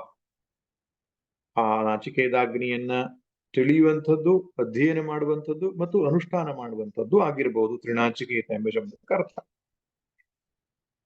ತ್ರಿಕರ್ಮ ಕೃತ್ ತರತಿ, ತ್ರಿಕರ್ಮವನ್ನ ಮಾಡಬೇಕಾಗ್ತದೆ ಅವನು. ತ್ರಿಕರ್ಮ ಅಂದ್ರೆ ಯಾವುದು? ಒಂದು ಯಜ್ಞ, ಇನ್ನೊಂದು ಅಧ್ಯಯನ, ಮತ್ತೊಂದು ದಾನ. ಯಜ್ಞ ಅಂದ್ರೆ ಅಗ್ನಿಯಲ್ಲಿ ಆಹುತಿಯನ್ನ ಹಾಕ್ತಕ್ಕಂತಹ, ದೇವತೆಗಳನ್ನು ಉದ್ದೇಶಿಸಿ ಮಾಡುವಂತಹ ದ್ರವ್ಯತ್ಯಾಗ ರೂಪವಾದಂತಹ ಯಜ್ಞ. ಇನ್ನೊಂದು ಅಧ್ಯಯನ, ಶಾಸ್ತ್ರದ ಅಧ್ಯಯನ ಅಂತ. ಈ ಅಧ್ಯಯನ ಅನ್ನುವಂಥದ್ದು ಒಂದು ಸಾಧನೆ ಎಂಬುದಾಗಿ ಶ್ರುತಿ ಮತ್ತೆ ಮತ್ತೆ ಹೇಳುತ್ತೆ. ಆದ್ರೆ ಇತ್ತೀಚಿನ ದಿನಗಳಲ್ಲಿ ಈ ಸ್ವಾಧ್ಯಾಯ ಅನ್ನೋದು ಒಂದು ಸಾಧನೆ ಎಂಬುದಾಗಿ ತೆಗೆದುಕೊಳ್ತಾ ಇಲ್ಲ. ಸಾಧನೆ ಮಾಡ್ಬೇಕು ಅಂದ್ರೆ ಎಲ್ಲೋ ಹಿಮಾಲಯಕ್ಕೆ ಹೋಗ್ಬೇಕು, ಕಣ್ಣು ಮುಚ್ಚಿ ಕುತ್ಕೊಳ್ಬೇಕು ಅಂತ ಪರಿಕಲ್ಪನೆ ಬಂದ್ಬಿಟ್ಟಿದೆ. ಆದ್ರೆ ಶ್ರುತಿ ಹೇಳುತ್ತೆ ಸ್ವಾಧ್ಯಾಯ ಅನ್ನುವಂಥದ್ದು ದೊಡ್ಡ ತಪಸ್ಸು. ತದ್ಧಿ ತಪಃ ಸ್ವಾಧ್ಯಾಯ ಪ್ರವಚನಾಭ್ಯಾಂ ನ ಪ್ರಮದಿತವ್ಯಂ, ಅದು ಬಿಡಬಾರದು ಎಂಬುದಾಗಿ ಹೇಳುತ್ತೆ. ನಿತ್ಯ ಕರ್ಮಗಳಲ್ಲಿ ಒಂದದು ಋಷಿ ಯಜ್ಞ ಎಂಬುದಾಗಿ ಕರೀತಾರೆ. ಅದನ್ನ ಅಧ್ಯಯನ ಮತ್ತು ದಾನ, ಯಥಾಶಕ್ತಿ ಸಂವಿಭಾಗ. ದಾನ ಅಂದ್ರೆ ಏನು? ನಮ್ಮಲ್ಲಿರ್ತಕ್ಕಂಥದ್ದನ್ನ ಹಂಚಿಕೊಂಡು ನಾವು ಬದುಕನ್ನು ನಡೆಸುವಂತಹದ್ದು ದಾನ. ಈ ಪ್ರಕಾರವಾದಂತಹ ತ್ರಿಕರ್ಮವನ್ನ ಮಾಡಿದವನು ತ್ರಿಣಾಚಿಕೇತ ತ್ರಿಭಿರೇತ್ಯ ಸಂಧಿಂ ತ್ರಿಕರ್ಮ ಕೃತ್ ತರತಿ ಜನ್ಮ ಮೃತ್ಯು, ಅವನ ಜನ್ಮ ಮೃತ್ಯುವನ್ನು ದಾಟ್ತಾನೆ. ಆಮೇಲೆ ಮುಂದಿನ ಭಾಗದಲ್ಲಿ ಹೇಳ್ತಾರೆ ಬ್ರಹ್ಮಜಜ್ಞಂ ದೇವಮೀಡ್ಯಂ ವಿದಿತ್ವ ನಿಚಾಯೇ ಮಾಗುಂ ಶಾಂತಿ ಮತ್ಯಂತಮೇತಿ. ಉಪಾಸನೆಯನ್ನು ಮಾಡಿ. ಇಷ್ಟೊತ್ವರೆಗೆ ಕರ್ಮ ಮಾಡೋದ್ರ ಬಗ್ಗೆ ಹೇಳಿ ಆಯ್ತು. ಇನ್ನು ಮುಂದಿನ ಭಾಗದಲ್ಲಿ ಆ ವಿರಾಟ್ ಪುರುಷನ್ನ ಉಪಾಸನೆ ಮಾಡಬೇಕು. ಈ ಯಾವುದೇ ವಸ್ತುವನ್ನು ಉಪಾಸನೆ ಮಾಡಬೇಕಾದ್ರೆ ಅದರ ಸ್ವರೂಪ ನಮಗೆ ಗೊತ್ತಿರಬೇಕು. ಎಷ್ಟೋ ಜನ ಹೇಳ್ತಾರೆ ನಾವು ಆತ್ಮದ ಮೇಲೆ ಧ್ಯಾನ ಮಾಡ್ತೇವೆ ಅಂತ. ಆತ್ಮದ ಮೇಲೆ ಧ್ಯಾನ ಮಾಡ್ಬೇಕಾದ್ರೆ ಆತ್ಮದ ಸ್ವರೂಪದ ಪರಿಚಯ ಇರಬೇಕು ನಮ್ಗೆ. ಆತ್ಮಸ್ವರೂಪದ ಪರಿಚಯವೇ ಇಲ್ಲದೆ ಧ್ಯಾನ ಮಾಡೋದು ಹೇಗೆ? ಅದಕ್ಕೆ ಮೊದಲು ಸ್ವಾಧ್ಯಾಯ ಆಗ್ಬೇಕು, ಶ್ರವಣ ಮನನ, ಅದಾದ್ಮೇಲೆ ಧ್ಯಾನ ನಿಧಿಧ್ಯಾಸನ ಅನ್ನೋದು. ಅದರಿಂದ ಈಗ ಉಪಾಸನೆ ಮಾಡುವುದಕ್ಕೂ ಕೂಡ ಉಪಾಸ್ಯ ದೇವತೆಯ ಪರಿಚಯ ಆಗಬೇಕು. ರಾಮನ ಬಗ್ಗೆ ನಾವು ಧ್ಯಾನ ಮಾಡಬೇಕು ಅಂದ್ರೆ ರಾಮ ಅಂದ್ರೆ ಏನು, ರಾಮ ಹೇಗಿದ್ದಾನೆ, ಅವನ ರೂಪ ಹೇಗಿದೆ, ಅವನ ಗುಣಗಳು ಹೇಗಿದೆ, ಅವನ ಸಾಮರ್ಥ್ಯವೇನು, ಈ ಪ್ರಕಾರವಾದ ಪರಿಚಯ ಇದ್ದರೆ ಧ್ಯಾನ ಮಾಡೋದು ಸುಲಭ. ಹಾಗೆ ಇಲ್ಲಿಯೂ ಕೂಡ ಒಂದಿಷ್ಟು ಗುಣಗಳನ್ನು ಹೇಳಿದ್ದಾರೆ. ಆ ವಿರಾಟ್ ಪುರುಷನ ಗುಣಗಳನ್ನು ಹೇಳಿದ್ದಾರೆ. ಬ್ರಹ್ಮಜ ಮೊದಲನೇ ಗುಣ. ಬ್ರಹ್ಮ ಅಂದ್ರೆ ಪುರಾಣದ ಭಾಷೆಯಲ್ಲಿ ಚತುರ್ಮುಖ ಬ್ರಹ್ಮ, ವೇದಾಂತದ ಭಾಷೆಯಲ್ಲಿ ಹಿರಣ್ಯಗರ್ಭ. ಆ ಹಿರಣ್ಯಗರ್ಭದಿಂದ ಹುಟ್ಟಿದವನು. ಹಿರಣ್ಯಗರ್ಭನಿಗೆ ಪ್ರಥಮಜ ಅಂತ ಹೇಳ್ತಾರೆ, ಮೊದಲು ಹುಟ್ಟಿದವನು ಅಂತ. ಆ ಹಿರಣ್ಯಗರ್ಭದಿಂದ ನಂತರ ಬಂದವನು ವಿರಾಟ್ ಪುರುಷನು, ಆದ್ದರಿಂದ ಅವನು ಬ್ರಹ್ಮಜ. ಇನ್ನೊಂದು ಶಬ್ದವನ್ನ ಹೇಳ್ತಾರೆ ವಿರಾಟ್ ಪುರುಷನಿಗೆ, ಜ್ಞಂ ಅಂತ. ಜ್ಞಃ ಅಂತ ಹೇಳಿದ್ರೆ ಸರ್ವಜ್ಞ ಅಂತ ಅರ್ಥ. ಎಲ್ಲವನ್ನೂ ತಿಳಿದವನು. ಆ ವಿರಾಟ್ ಪುರುಷನು ಎಲ್ಲವನ್ನೂ ತಿಳಿದವನು ಆಗ್ತಾನೆ. ಹೇಗೆ ಹಿರಣ್ಯಗರ್ಭನು ಎಲ್ಲವನ್ನೂ ತಿಳಿದಿರ್ತಾನೋ, ವಿರಾಟ್ ಪುರುಷನೂ ಕೂಡ ಎಲ್ಲರವನ್ನ ಮನಸ್ಸಿನಲ್ಲಿ ಇರತಕ್ಕಂತಹ ವಿಚಾರಗಳನ್ನ, ಭೂತ ಭವಿಷ್ಯ ವರ್ತಮಾನವನ್ನು ತಿಳಿದವನಾಗಿರ್ತಾನೆ. ಆದ್ದರಿಂದ ಸರ್ವಜ್ಞನು ಎಂಬ ಅರ್ಥದಲ್ಲಿ ಜ್ಞಂ ಅಂತ. ಎರಡು ಗುಣ ಆಯ್ತು. ಮೂರನೇದು ದೇವಂ. ದೇವಂ ಎಂಬ ಶಬ್ದಕ್ಕೆ ದೀವ್ ಧಾತು. ದಿವ್ ಧಾತುವಿಗೆ ಪ್ರಕಾಶ ಅಂತ ಅರ್ಥ. ದ್ಯೋತನವಾನ್ ದೇವ, ಪ್ರಕಾಶ ಸ್ವರೂಪನಾಗಿದ್ದಾನೆ ಆ ವಿರಾಟ್ ಪುರುಷನು. ಪ್ರಕಾಶ ಎಂಬುವ ಮಾತಿಗೆ ಅರ್ಥ ಶಂಕರರು ಹೇಳ್ತಾರೆ ಜ್ಞಾನಾದಿ ಗುಣವಂತಂ. ಅವನಲ್ಲಿ ಜ್ಞಾನ, ವೈರಾಗ್ಯ, ಐಶ್ವರ್ಯ, ಧರ್ಮ ಎಂಬ ಗುಣಗಳು ನಿರತಿಶಯವಾಗಿ ಸಹಜವಾಗಿ ವಿರಾಟ್ ಪುರುಷನಲ್ಲಿ ಇರುವುದರಿಂದ ಅವನಿಗೆ ದೇವಂ ಅಂತ ಕರೆದಾನೆ. ಈಡ್ಯಂ. ಈಡ್ಯಂ ಅಂದ್ರೆ ಸ್ತುತ್ಯಂ, ಹೊಗಳುವುದಕ್ಕೆ ಅರ್ಹನಾಗಿದ್ದಾನೆ, ಸ್ತುತಿಸುವುದಕ್ಕೆ ಅರ್ಹನಾಗಿದ್ದಾನೆ. ಈಡ್ಯಂ. ಈಳೆ ಅಂತ ಒಂದು ಶಬ್ದವು ಬರುತ್ತೆ. ಳಕಾರ ಮತ್ತು ಡಕಾರದಲ್ಲಿ ಅಭೇದ ಇದೆ ವೇದದಲ್ಲಿ. ಆದ್ರೆ ಅಗ್ನಿಮಿ ಈಳೆ ಪುರೋಹಿತಂ, ಋಗ್ವೇದದ ಮೊದಲ ಮಂತ್ರ ಅದು. ಅಗ್ನಿಂ ಈಳೆ ಅಂತ. ಅಗ್ನಿಂ ಈಡೆ. ಈಡೆ ಅಂದ್ರೆ ಸ್ತುತಿಸುತ್ತೇನೆ, ಅಗ್ನಿಯನ್ನ ಸ್ತುತಿಸುತ್ತೇನೆ. ಸೊ ಈಡ್ಯ ಅಂದ್ರೆ ಸ್ತುತಿಗೆ ಅರ್ಹನು, ಸ್ತುತ್ಯಂ ಅಂದ್ರೆ ಅಂತಹ ಒಂದು ಗುಣಗಳನ್ನ ಹೊಂದಿರುವುದರಿಂದ ಸ್ತುತಿಗೆ ಅರ್ಹನವನು. ಅವನನ್ನ ವಿದಿತ್ವ. ವಿದಿತ್ವ ಅಂದ್ರೆ ಉಪಾಸನೆಯನ್ನ ಮಾಡಿ ಅಂತ ಅರ್ಥ. ವಿದಿತ್ವ ಎಂಬ ಶಬ್ದಕ್ಕೆ ಶಾಸ್ತ್ರತಃ ಅಂತ ಹೇಳ್ತಾರೆ. ಇಲ್ಲಿ ಎರಡು ಶಬ್ದ ಬಂದಿದೆ, ವಿದಿತ್ವ, ನಿಚಾಯ ಅಂತ ಬರುತ್ತೆ. ವಿದಿತ್ವ ಅಂದ್ರೂ ತಿಳಿದುಕೊಂಡು ಅಂತ, ನಿಚಾಯ ಅಂದ್ರೂ ತಿಳ್ಕೊಂಡು ಅಂತ. ಅದು ಹೇಗೆ ಎರಡು ಬಾರಿ ತಿಳ್ಕೊಂಡು ಅನ್ನೋದು ರಿಪಿಟೇಷನ್ ಆಯ್ತಲ್ಲ, ಪುನರುಕ್ತಿ ದೋಷ ಆಯ್ತಲ್ಲ ಅಂದ್ರೆ ಶಂಕರರ ಭಾಷೆಯಲ್ಲಿ ಸ್ಪಷ್ಟ ಮಾಡ್ತಾರೆ. ವಿದಿತ್ವ ಅಂದ್ರೆ ಶಾಸ್ತ್ರದ ಪ್ರಕಾರ ತಿಳಿದುಕೊಂಡು, ಅವನು ಹೇಗಿದ್ದಾನೋ ಹಾಗೆ ತಿಳಿದುಕೊಂಡು. ನಿಚಾಯ ಅಂದ್ರೆ ದೃಷ್ಟ್ವಾ ಚ ಆತ್ಮಭಾವೇನ. ನಾನೇ ಆ ವಿರಾಟ್ ಪುರುಷನಿದ್ದೇನೆ ಅಂತ ಆ ಒಳಗಡೆಗೆ ಕಂಡುಕೊಳ್ಳೋದು ಅಪರೋಕ್ಷವಾಗಿ ಇದು ಸಾಕ್ಷಾತ್ಕಾರ ಮಾಡಿಕೊಳ್ಳುವಂಥದ್ದೇನಿದೆ, ವಿರಾಟ್ ಪುರುಷನೇ ನಾನು ಎಂದು ಸಾಕ್ಷಾತ್ಕಾರ ಮಾಡಿಕೊಳ್ಳುವಂತಹದ್ದೇನಿದೆ ಅದನ್ನು ಉಪಾಸನೆ ಅಂತ ಹೇಳ್ತಾರೆ. ಉಪಾಸನೆಗೆ ಸಾಕ್ಷಾತ್ಕಾರವಾಗುವವರೆಗೂ ಮಾಡಬೇಕು ಎಂಬುದಾಗಿ ಬ್ರಹ್ಮಸೂತ್ರದಲ್ಲಿ ಚರ್ಚೆ ಆಗಿದೆ.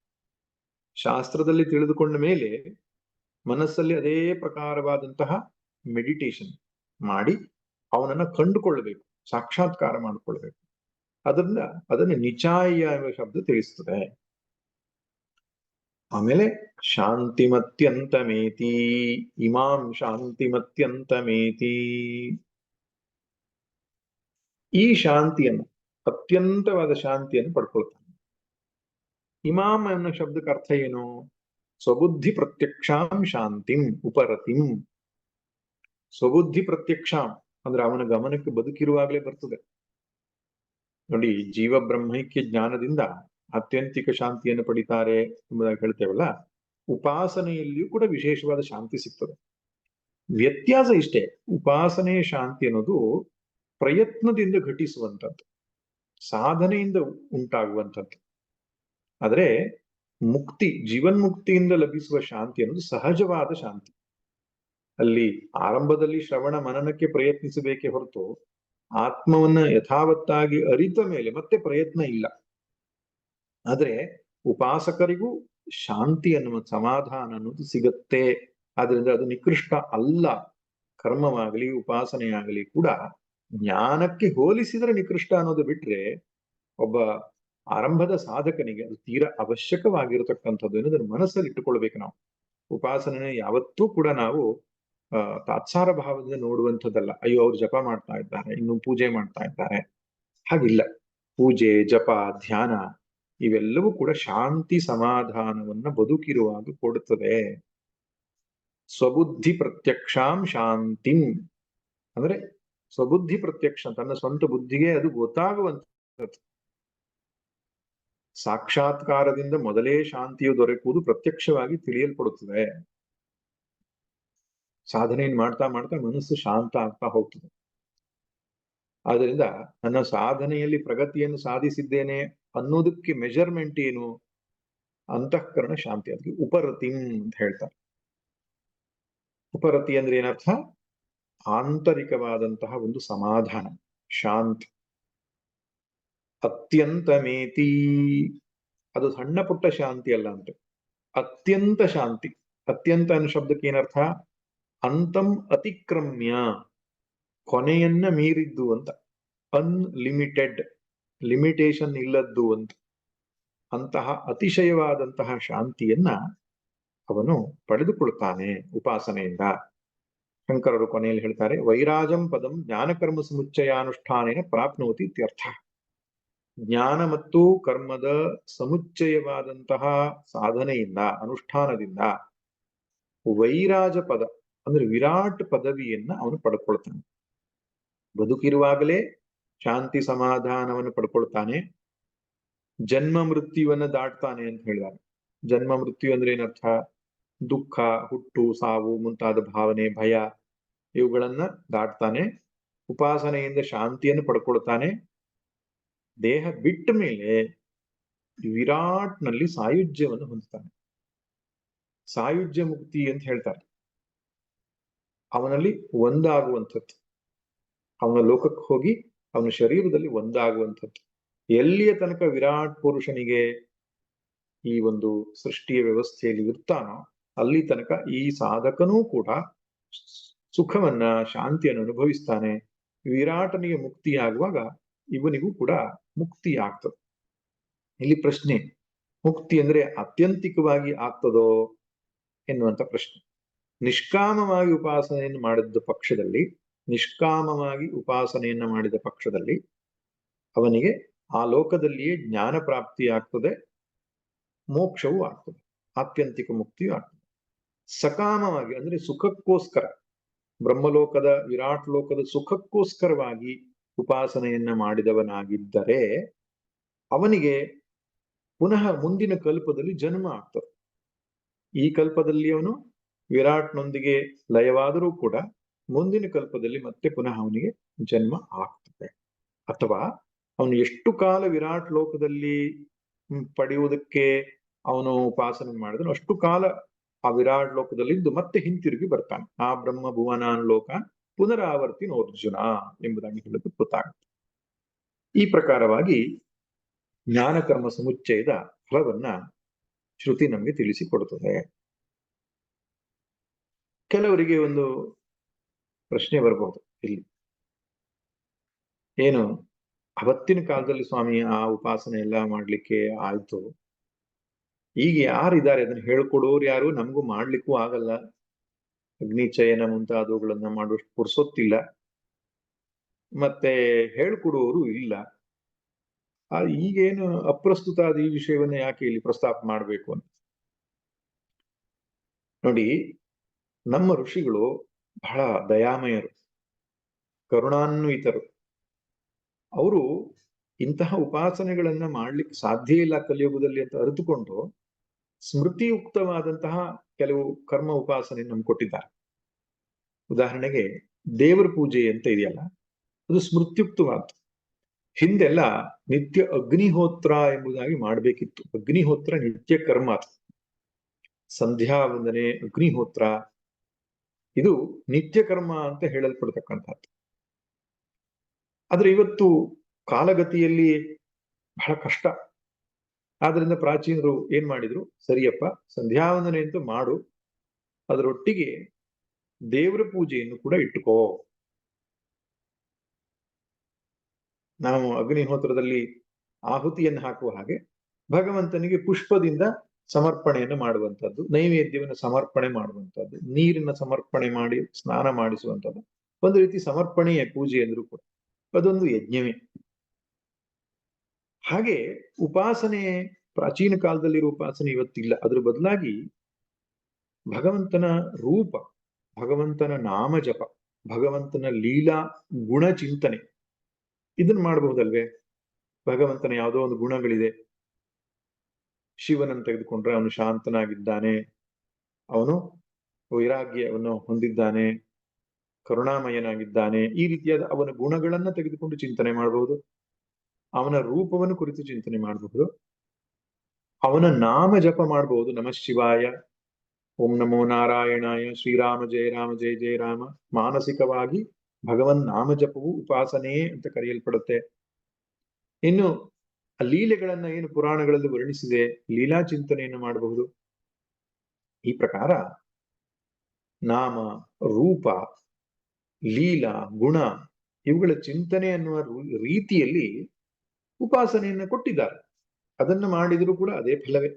ಶ್ರದ್ಧಾ ಭಕ್ತಿಯಿಂದ ನಿಷ್ಕಾಮವಾಗಿ ಮಾಡಿದಂತಹ ದೇವರ ಪೂಜೆ, ಜಪ, ಧ್ಯಾನ ಮುಂತಾದವುಗಳಿಗೂ ಅದೇ ಫಲವೇ ಕೊಡುತ್ತೆ.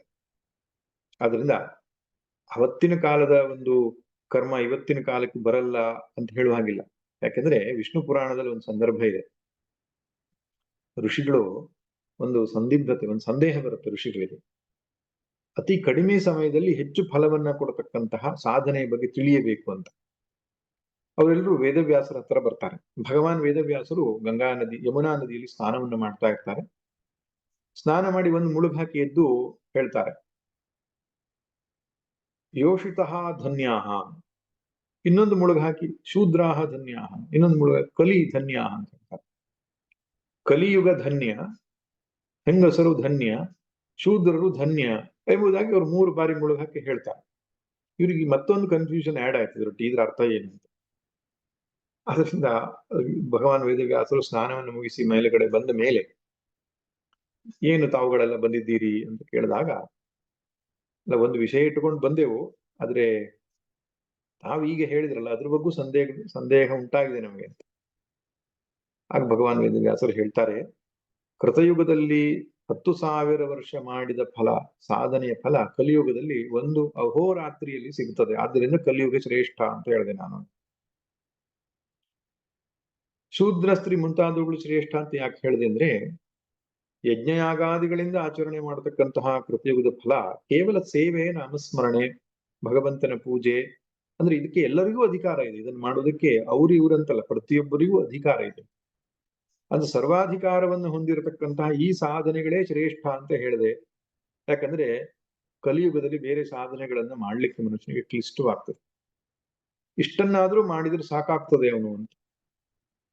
ಅದರಿಂದ ಅವರ ಪ್ರಶ್ನೆಗೆ ಉತ್ತರ ಸಿಕ್ತು. ಅತಿ ಸಂಕ್ಷಿಪ್ತ ಸಮಯದಲ್ಲಿ ಸಣ್ಣ ಪ್ರಯತ್ನದಿಂದ ಹೆಚ್ಚು ಫಲ ಕೊಡುವಂತ ಸಾಧನೆ ಯಾವುದು? ಕಡಿಮೆ ಸಮಯದಲ್ಲಿ ಕಲಿಯುಗ, ಕಡಿಮೆ ಸಮಯ ಸಾಕು. ಸಣ್ಣ ಸಾಧನೆ ಯಾವುದು? ನಾಮ ಜಪ, ಪೂಜೆ, ಪಾರಾಯಣ, ಸೇವೆ, ಗುರು ಹಿರಿಯರ ಸೇವೆ, ಈ ಮುಂತಾದವುಗಳು ಯಜ್ಞ ಯಾಗದಷ್ಟು ಕಠಿಣ ಇಲ್ಲ. ಕೃತು ಅಂತ ನಾವೇನ್ ಕರಿತೇವೆ, ಸತ್ರ ಯಾಗಗಳೆಲ್ಲ 1 ವರ್ಷಗಳ ಕಾಲ ನಡೀತಿತ್ತಂತೆ. ಅದನ್ನ ಆಚರಣೆ ಮಾಡೋದು ತುಂಬಾ ಕಷ್ಟ. ಆದ್ರೆ ಇವುಗಳು ಸರಳವಾಗಿರ್ತಕ್ಕಂಥವು, ಮಾಡೋದು ಸುಲಭ, ಹೆಚ್ಚು ಫಲವನ್ನು ಕೊಡುತ್ತದೆ. ಆದರೂ ಕಲಿಯುಗದ ದುರ್ಗತಿ ಏನಪ್ಪಾ ಅಂದ್ರೆ ಅಷ್ಟನ್ನೂ ಮಾಡ್ಲಿಕ್ಕೆ ಮನಸ್ಸು ಕೊಡೋದಿಲ್ಲ. ಅದು ಕಲಿಯುಗದ ಮಹಾತ್ಮೆ. ಇರ್ಲಿ, ಒಟ್ಟಿನಲ್ಲಿ ಈ ಉಪಾಸನೆ ಮತ್ತು ಕರ್ಮದ ಸಮುಚ್ಚಯ ಅನ್ನುವಂಥದ್ದು ಬೇರೆ ರೂಪದಲ್ಲಿದೆ ಇವತ್ತಿನ ಕಾಲದಲ್ಲಿ. ಈಗ ಉದಾಹರಣೆಗೆ ಪೂಜೆ ಮಾಡಿ ಸ್ವಲ್ಪ ಹೊತ್ತು ನಾವು ಜಪ ಮಾಡ್ತೇವೆ ಅಂತ ಇಟ್ಕೊಳ್ಳಿ. ಪೂಜೆ ಎನ್ನುವಂಥದ್ದು ಕರ್ಮ. ಆಮೇಲೆ ಕೂತ್ಕೊಂಡು ಮಾನಸಿಕವಾಗಿ ಮಾಡುವಂತಹ ಧ್ಯಾನವೋ ಅಥವಾ ಜಪವೋ ಅದು ಉಪಾಸನೆ. ಸೊ ಕರ್ಮ ಮತ್ತು ಉಪಾಸನೆ ಸಮುಚ್ಚಯ ಆಯ್ತಲ್ಲ. ಇದು ವಿಶೇಷವಾದ ಫಲವನ್ನು ಕೊಡುತ್ತದೆ ಅಂತ ಶ್ರುತಿಯಲ್ಲಿ ಹೇಳಿದೆ. ಕರ್ಮ ಮತ್ತು ಉಪಾಸನೆಯ ಸಮುಚ್ಚಯ, ಜ್ಞಾನ ಕರ್ಮ ಸಮುಚ್ಚಯ ಅಂತ ಕರೀತಾರೆ. ಹಾಗೆ ಆ ದೃಷ್ಟಿಯಿಂದ ಇದರ ಪ್ರಯೋಜನ ಇದೆ. ಇನ್ನು ಕೊನೆಯದಾಗಿ 18ನೇ ಮಂತ್ರ ಹೇಳುತ್ತೆ, ಋಣಾಚಿಕೇತಸ್ತ್ರಯಮೇತದ್ವಿದಿತ್ವಾಯ ಏವಂ ವಿದ್ವಾಗಶ್ಚಿನುತೆ ನಾಚಿಕೇತಂ ಸ ಮೃತ್ಯುಪಾಶಾನ್ ಪುರತಃ ಪ್ರಣೋದ್ಯ ಶೋಕಾತಿಕೋ ಮೋದತೆ ಸ್ವರ್ಗಲೋಕೆ. ಯಾರೇ ಆಗ್ಲಿ, ಯಾವ ಅಧಿಕಾರಿಯುಳ್ಳ ವ್ಯಕ್ತಿ ಇದ್ದಾನೋ ಅವನು ತ್ರಿನಾಚಿಕೇತಃ, ಈ ನಾಚಿಕೇತಾಗ್ನಿಯನ್ನ 3 ಬಾರಿ ಚಯನ ಮಾಡಿ, ಏತದ್ ವಿದಿತ್ವ, ಹೇಗೆ ಚಯನ ಮಾಡಬೇಕು? ಇಷ್ಟಕ ಯಾವತೀರ್ವ ಯಥಾವ, ಎಷ್ಟು ಇಟ್ಟಿಗೆಗಳು, ಯಾವ ರೀತಿ ಮಾಡಬೇಕು, ಯಾವ ರೀತಿಯಾದದ್ದು, ಈ ಪ್ರಕಾರವಾಗಿ ತಿಳಿದುಕೊಂಡು ನಚಿಕೇತಾಗ್ನಿಯನ್ನು ಚಯನ ಮಾಡಿದವನು. ಅಷ್ಟೇ ಅಲ್ಲ, ಏವಂ ವಿದ್ವಾನ್, ಇದನ್ನು ಉಪಾಸನೆ ಮಾಡಿದವನು, ಸ ಮೃತ್ಯುಪಾಶಾನ್ ಪುರತಃ ಪ್ರಣೋತ್ಯ, ಬದುಕಿರುವಾಗಲೇ ಮೃತ್ಯುಪಾಶವನ್ನು ಬಿಡಿಸಿಕೊಂಡು ಶೋಕಾದಿಗೋ ಸ್ವರ್ಗಲೋಕೆ ಮೋದತೆ, ದುಃಖರಹಿತವಾದಂತಹ ಸುಖ ಅನುಭವ ಉಳ್ಳಂತಹ ಸ್ವರ್ಗಲೋಕದಲ್ಲಿ ಅವನು ಮೋದತೆ, ಅವನು ಸುಖವನ್ನು ಪಡ್ತಾನೆ. ಬದುಕಿರುವಾಗಲೇ ದುಃಖದ ಶೃಂಖಲೆಯನ್ನು ಕಳಚಿಕೊಡ್ತಾನೆ. ಸತ್ತ ಮೇಲೆ ಸ್ವರ್ಗಲೋಕದಲ್ಲಿ ಅಂದ್ರೆ ವಿರಾಟ್ ಲೋಕದಲ್ಲಿ ಅವನು ಸುಖಿಸ್ತಾನೆ ಎಂಬುದಾಗಿ ಉಪಸಂಹಾರವನ್ನ ಮಾಡ್ತಾ 3ನೆಯ ವರವನ್ನು ಕೇಳಲಿಕ್ಕೆ ನಚಿಕೇತನಿಗೆ ಯಮನು ಹೇಳ್ತಾನೆ. 19ನೇ ಮಂತ್ರ, ಏಷತೆ ಅಗ್ನಿರ್ನಚಿಕೇತ ಸ್ವರ್ಗ್ಯೋ ಯಮಂ ವೃಣೀಥ ದ್ವಿತೀಯೇನ ವರೇಣ ಏತಮಗ್ನಿಂ ತವೈವ ಪ್ರವಕ್ಷ್ಯಂತಿ ಜನಾಸಸ್ತೃತೀಯಂ ವರಂ ನಚಿಕೇತೋ ವೃಣೀಶ್ವ. ಹೇ ನಚಿಕೇತ, ಯಂ ದ್ವಿತೀಯೇನ ವರೇಣ ಅವೃಣೀಥಾಹ ಏಷತೆ ಸ್ವರ್ಗ್ಯ ಅಗ್ನಿ. ನೀವು ಯಾವ 2ನೇ ವರದಿಂದ ಕೇಳಿಕೊಂಡಿದ್ಯೋ ಆ ನಾಚಿಕೇತಾಗ್ನಿ ನನಗೆ ತಿಳಿಸಿಕೊಟ್ಟಿದ್ದೇನೆ. ಏತಮಗ್ನಿಂ ತವೈವ ಪ್ರವಕ್ಷಂತಿ ಜನಾಸಹ. ಜನಾಸಹ ಅಂದ್ರೆ ಜನರು ಅಂತ. ಜನರು ಈ ಅಗ್ನಿಯನ್ನ ನಿನ್ನ ಹೆಸರಿನಿಂದಲೇ ಕರೆಯುತ್ತಾರೆ, ನಚಿಕೇತಾಗ್ನಿ ಎಂಬುದಾಗಿ ಕರೀತಾರೆ. ತೃತೀಯಂ ವರಂ ನಚಿಕೇತೋ ವೃಣೀಶ್ವ, 3ನೆಯ ವರವನ್ನು ನೀನು ಕೇಳಿಕೋ ಎಂಬುದಾಗಿ ಯಮಧರ್ಮರಾಜನು ಅಪ್ಪಣೆಯನ್ನು ಕೊಡ್ತಾ ಇದ್ದಾನೆ. ಇಲ್ಲಿಗೆ 2ನೆಯ ವರದ ವಿಷಯ ಮುಕ್ತಾಯ ಆಗ್ತದೆ, ಸಮಾಪ್ತಿ ಆಗ್ತದೆ. ಇನ್ನು 3ನೆಯ ವರ.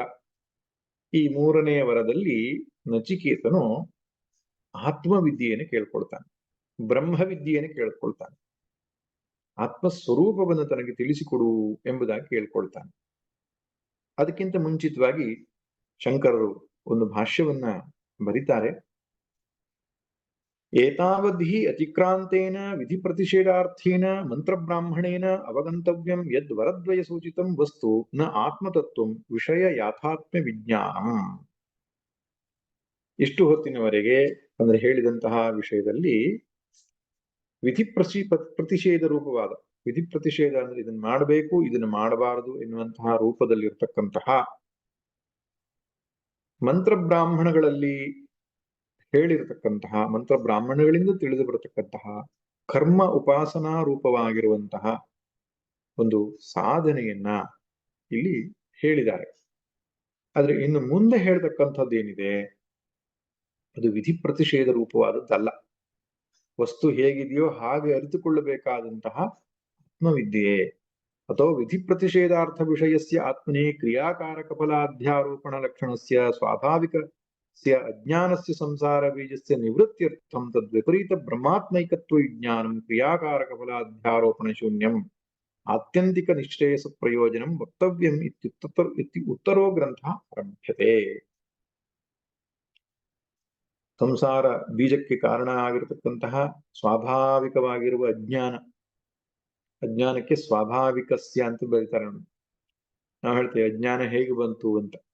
ಅಜ್ಞಾನ ಸ್ವಾಭಾವಿಕವಾಗಿದೆ, ಪ್ರಾಕೃತಿಕವಾಗಿದೆ, ಹುಟ್ಟುವಾಗಲೇ ಇದ್ದುಕೊಂಡಿದೆ ಅಜ್ಞಾನ.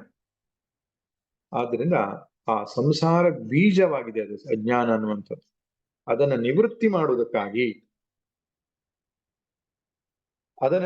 ಮಾಡುವುದಕ್ಕಾಗಿ ತದ್ವಿಪರೀತ ಬ್ರಹ್ಮಾತ್ಮೈಕತ್ವ ವಿಜ್ಞಾನಂ, ಅದಕ್ಕೆ ವಿಪರೀತವಾಗಿರತಕ್ಕಂತಹ ಬ್ರಹ್ಮಾತ್ಮೈಕತ್ವ ಅಂದ್ರೆ ಜೀವಬ್ರಹ್ಮೈಕ್ಯ ವಿಜ್ಞಾನವನ್ನ ತಿಳಿಸುವುದಕ್ಕೆ ಮುಂದಿನ ಗ್ರಂಥ ಆರಂಭವಾಗಿದೆ. ತಮೇತಂ ಅರ್ಥಂ ದ್ವಿತೀಯವರ ಪ್ರಾಪ್ಯ ಕೃತಾರ್ಥತ್ವಂ ತೃತೀಯವರ ಗೋಚರಂ ಆತ್ಮಜ್ಞಾನ ಮಂತ್ರೇಣ ಇತಿ ಆಖ್ಯಾಯಿಕಾಯ ಪ್ರಪಂಚಯತಿ. 2 ವರಗಳಿಂದ ಅವನಿಗೆ ಕೃತಾರ್ಥತ್ವ ಉಂಟಾಗ್ಲಿಲ್ಲ. ತಂದೆ ಸುಖವಾಗಿರ್ಲಿ ಅಂತ ಕೇಳ್ಕೊಂಡ ಕೃತಾರ್ಥ ಆಗ್ಲಿಲ್ಲ ಅವನು. ಮತ್ತೆ ಅಗ್ನಿವಿದ್ಯೆಯನ್ನು ಕೇಳ್ಕೊಂಡ್ರು ಕೃತಾರ್ಥತ್ವ ಉಂಟಾಗ್ಲಿಲ್ಲ. ಆದ್ರಿಂದ ಆತ್ಮಜ್ಞಾನದಿಂದಲೇ ಕೃತಕೃತ್ಯತೆ ಅನ್ನುವಂಥದ್ದು ಉಂಟಾಗ್ತದೆ ಎನ್ನುವುದು 3ನೇ ವರ ಕೇಳ್ಕೊಂಡೋದ್ರ ಮೂಲಕವಾಗಿ ನಮಗೆ ಗೊತ್ತಾಗ್ತದೆ. ಅದರಿಂದ ಯತಃ ಪೂರ್ವಸ್ಮಾತ್ ಕರ್ಮಗೋಚರಾತ್ ಸಾಧ್ಯ ಸಾಧನ ಲಕ್ಷಣಾತ್ ಅನಿತ್ಯಾತ್ ವಿರಕ್ತಸ್ಯ ಆತ್ಮಜ್ಞಾನೇ ಅಧಿಕಾರಃ ಇತಿ ತನ್ನಿಂದಾರ್ಥಂ ಪುತ್ರಾದಿ ಉಪನ್ಯಾಸೇನ ಪ್ರಲೋಭನಂ ಕ್ರಿಯತೆ. ಹಿಂದೆ ಕರ್ಮದಿಂದ ನಾವು ಪಡ್ಕೊಂಡಂತಹ ಸಾಧ್ಯ ಸಾಧನ ಲಕ್ಷಣವಾಗಿರತಕ್ಕಂತಹ ಏನು ಸ್ವರ್ಗ ಮುಂತಾದವುಗಳಿದೆ, ಅವು ಅನಿತ್ಯವಾಗಿರುವುದರಿಂದ ಅವುಗಳಲ್ಲಿ ವಿರಕ್ತಿಯನ್ನು ಹೊಂದಿದವನಿಗೆ ಮಾತ್ರ ಆತ್ಮಜ್ಞಾನದಲ್ಲಿ ಅಧಿಕಾರ. ಅಂದ್ರೆ ವಿಷಯ ವಸ್ತುಗಳಲ್ಲಿ ವೈರಾಗ್ಯವನ್ನು ಹೊಂದಿದವನಿಗೆ ಮಾತ್ರವೇ ಆತ್ಮಜ್ಞಾನದಲ್ಲಿ ಅಧಿಕಾರ ಎಂಬುದಕ್ಕಾಗಿ ತನ್ನಿಂದ ಅರ್ಥಂ, ಅದನ್ನು ನಿಂದನೆ ಮಾಡೋದಕ್ಕೋಸ್ಕರ, ಯಾವುದನ್ನ ವಿಷಯ ಭೋಗವನ್ನ ನಿಂದನೆ ಮಾಡೋದಕ್ಕೋಸ್ಕರವಾಗಿ ಪುತ್ರಾದಿ ಉಪನ್ಯಾಸೇನ, ಪುತ್ರ ಪೌತ್ರ ಮುಂತಾದವನು ಕೇಳ್ಕೋ ಅಂತ ಯಮನ ಪ್ರಲೋಭನೆಯನ್ನು ಮಾಡ್ತಾನೆ. ಆ ಪ್ರಲೋಭನೆಯನ್ನೇ ನಚಿಕೇತ ನಿರಾಕರಿಸ್ತಾನೆ. ಈ ಮೂಲಕ ಗೊತ್ತಾಗೋದೇನೆಂದ್ರೆ ವೈರಾಗ್ಯವಂತನಿಗೂ ಮಾತ್ರವೇ ಅಧ್ಯಾತ್ಮದಲ್ಲಿ ಅಧಿಕಾರ ಎಂಬುದು ತಿಳಿಸಿಕೊಡುತ್ತೆ ಎಂಬುದಾಗಿ ಶಂಕರರು ಒಂದು ಪೀಠಿಕೆಯನ್ನು ಕೊಟ್ಟಿದ್ದಾರೆ. ಇನ್ನು ಮುಂದಿನ ವರ ಯಾವುದು, ಆ ನಚಿಕೇತ ಕೇಳಿದ ವರಕ್ಕೆ ಯಮನ ಪ್ರತ್ಯುತ್ತರ ಏನಾಗಿತ್ತು ಎನ್ನುವುದನ್ನ ಮುಂದಿನ ತರಗತಿಯಲ್ಲಿ ನೋಡೋಣ. ಸರ್ವೇ ಭವಂತು ಸುಖಿನಃ, ಸರ್ವೇ ಸಂತು ನಿರಾಮಯಾಃ, ಸರ್ವೇ ಭದ್ರಾಣಿ ಪಶ್ಯಂತು, ಮಾ ಕಶ್ಚಿತ್ ದುಃಖ ಭಾಗ್ ಭವೇತ್. ಓಂ ಶಾಂತಿ ಶಾಂತಿ ಶಾಂತಿ. ನಾರಾಯಣ ನಾರಾಯಣ ನಾರಾಯಣ.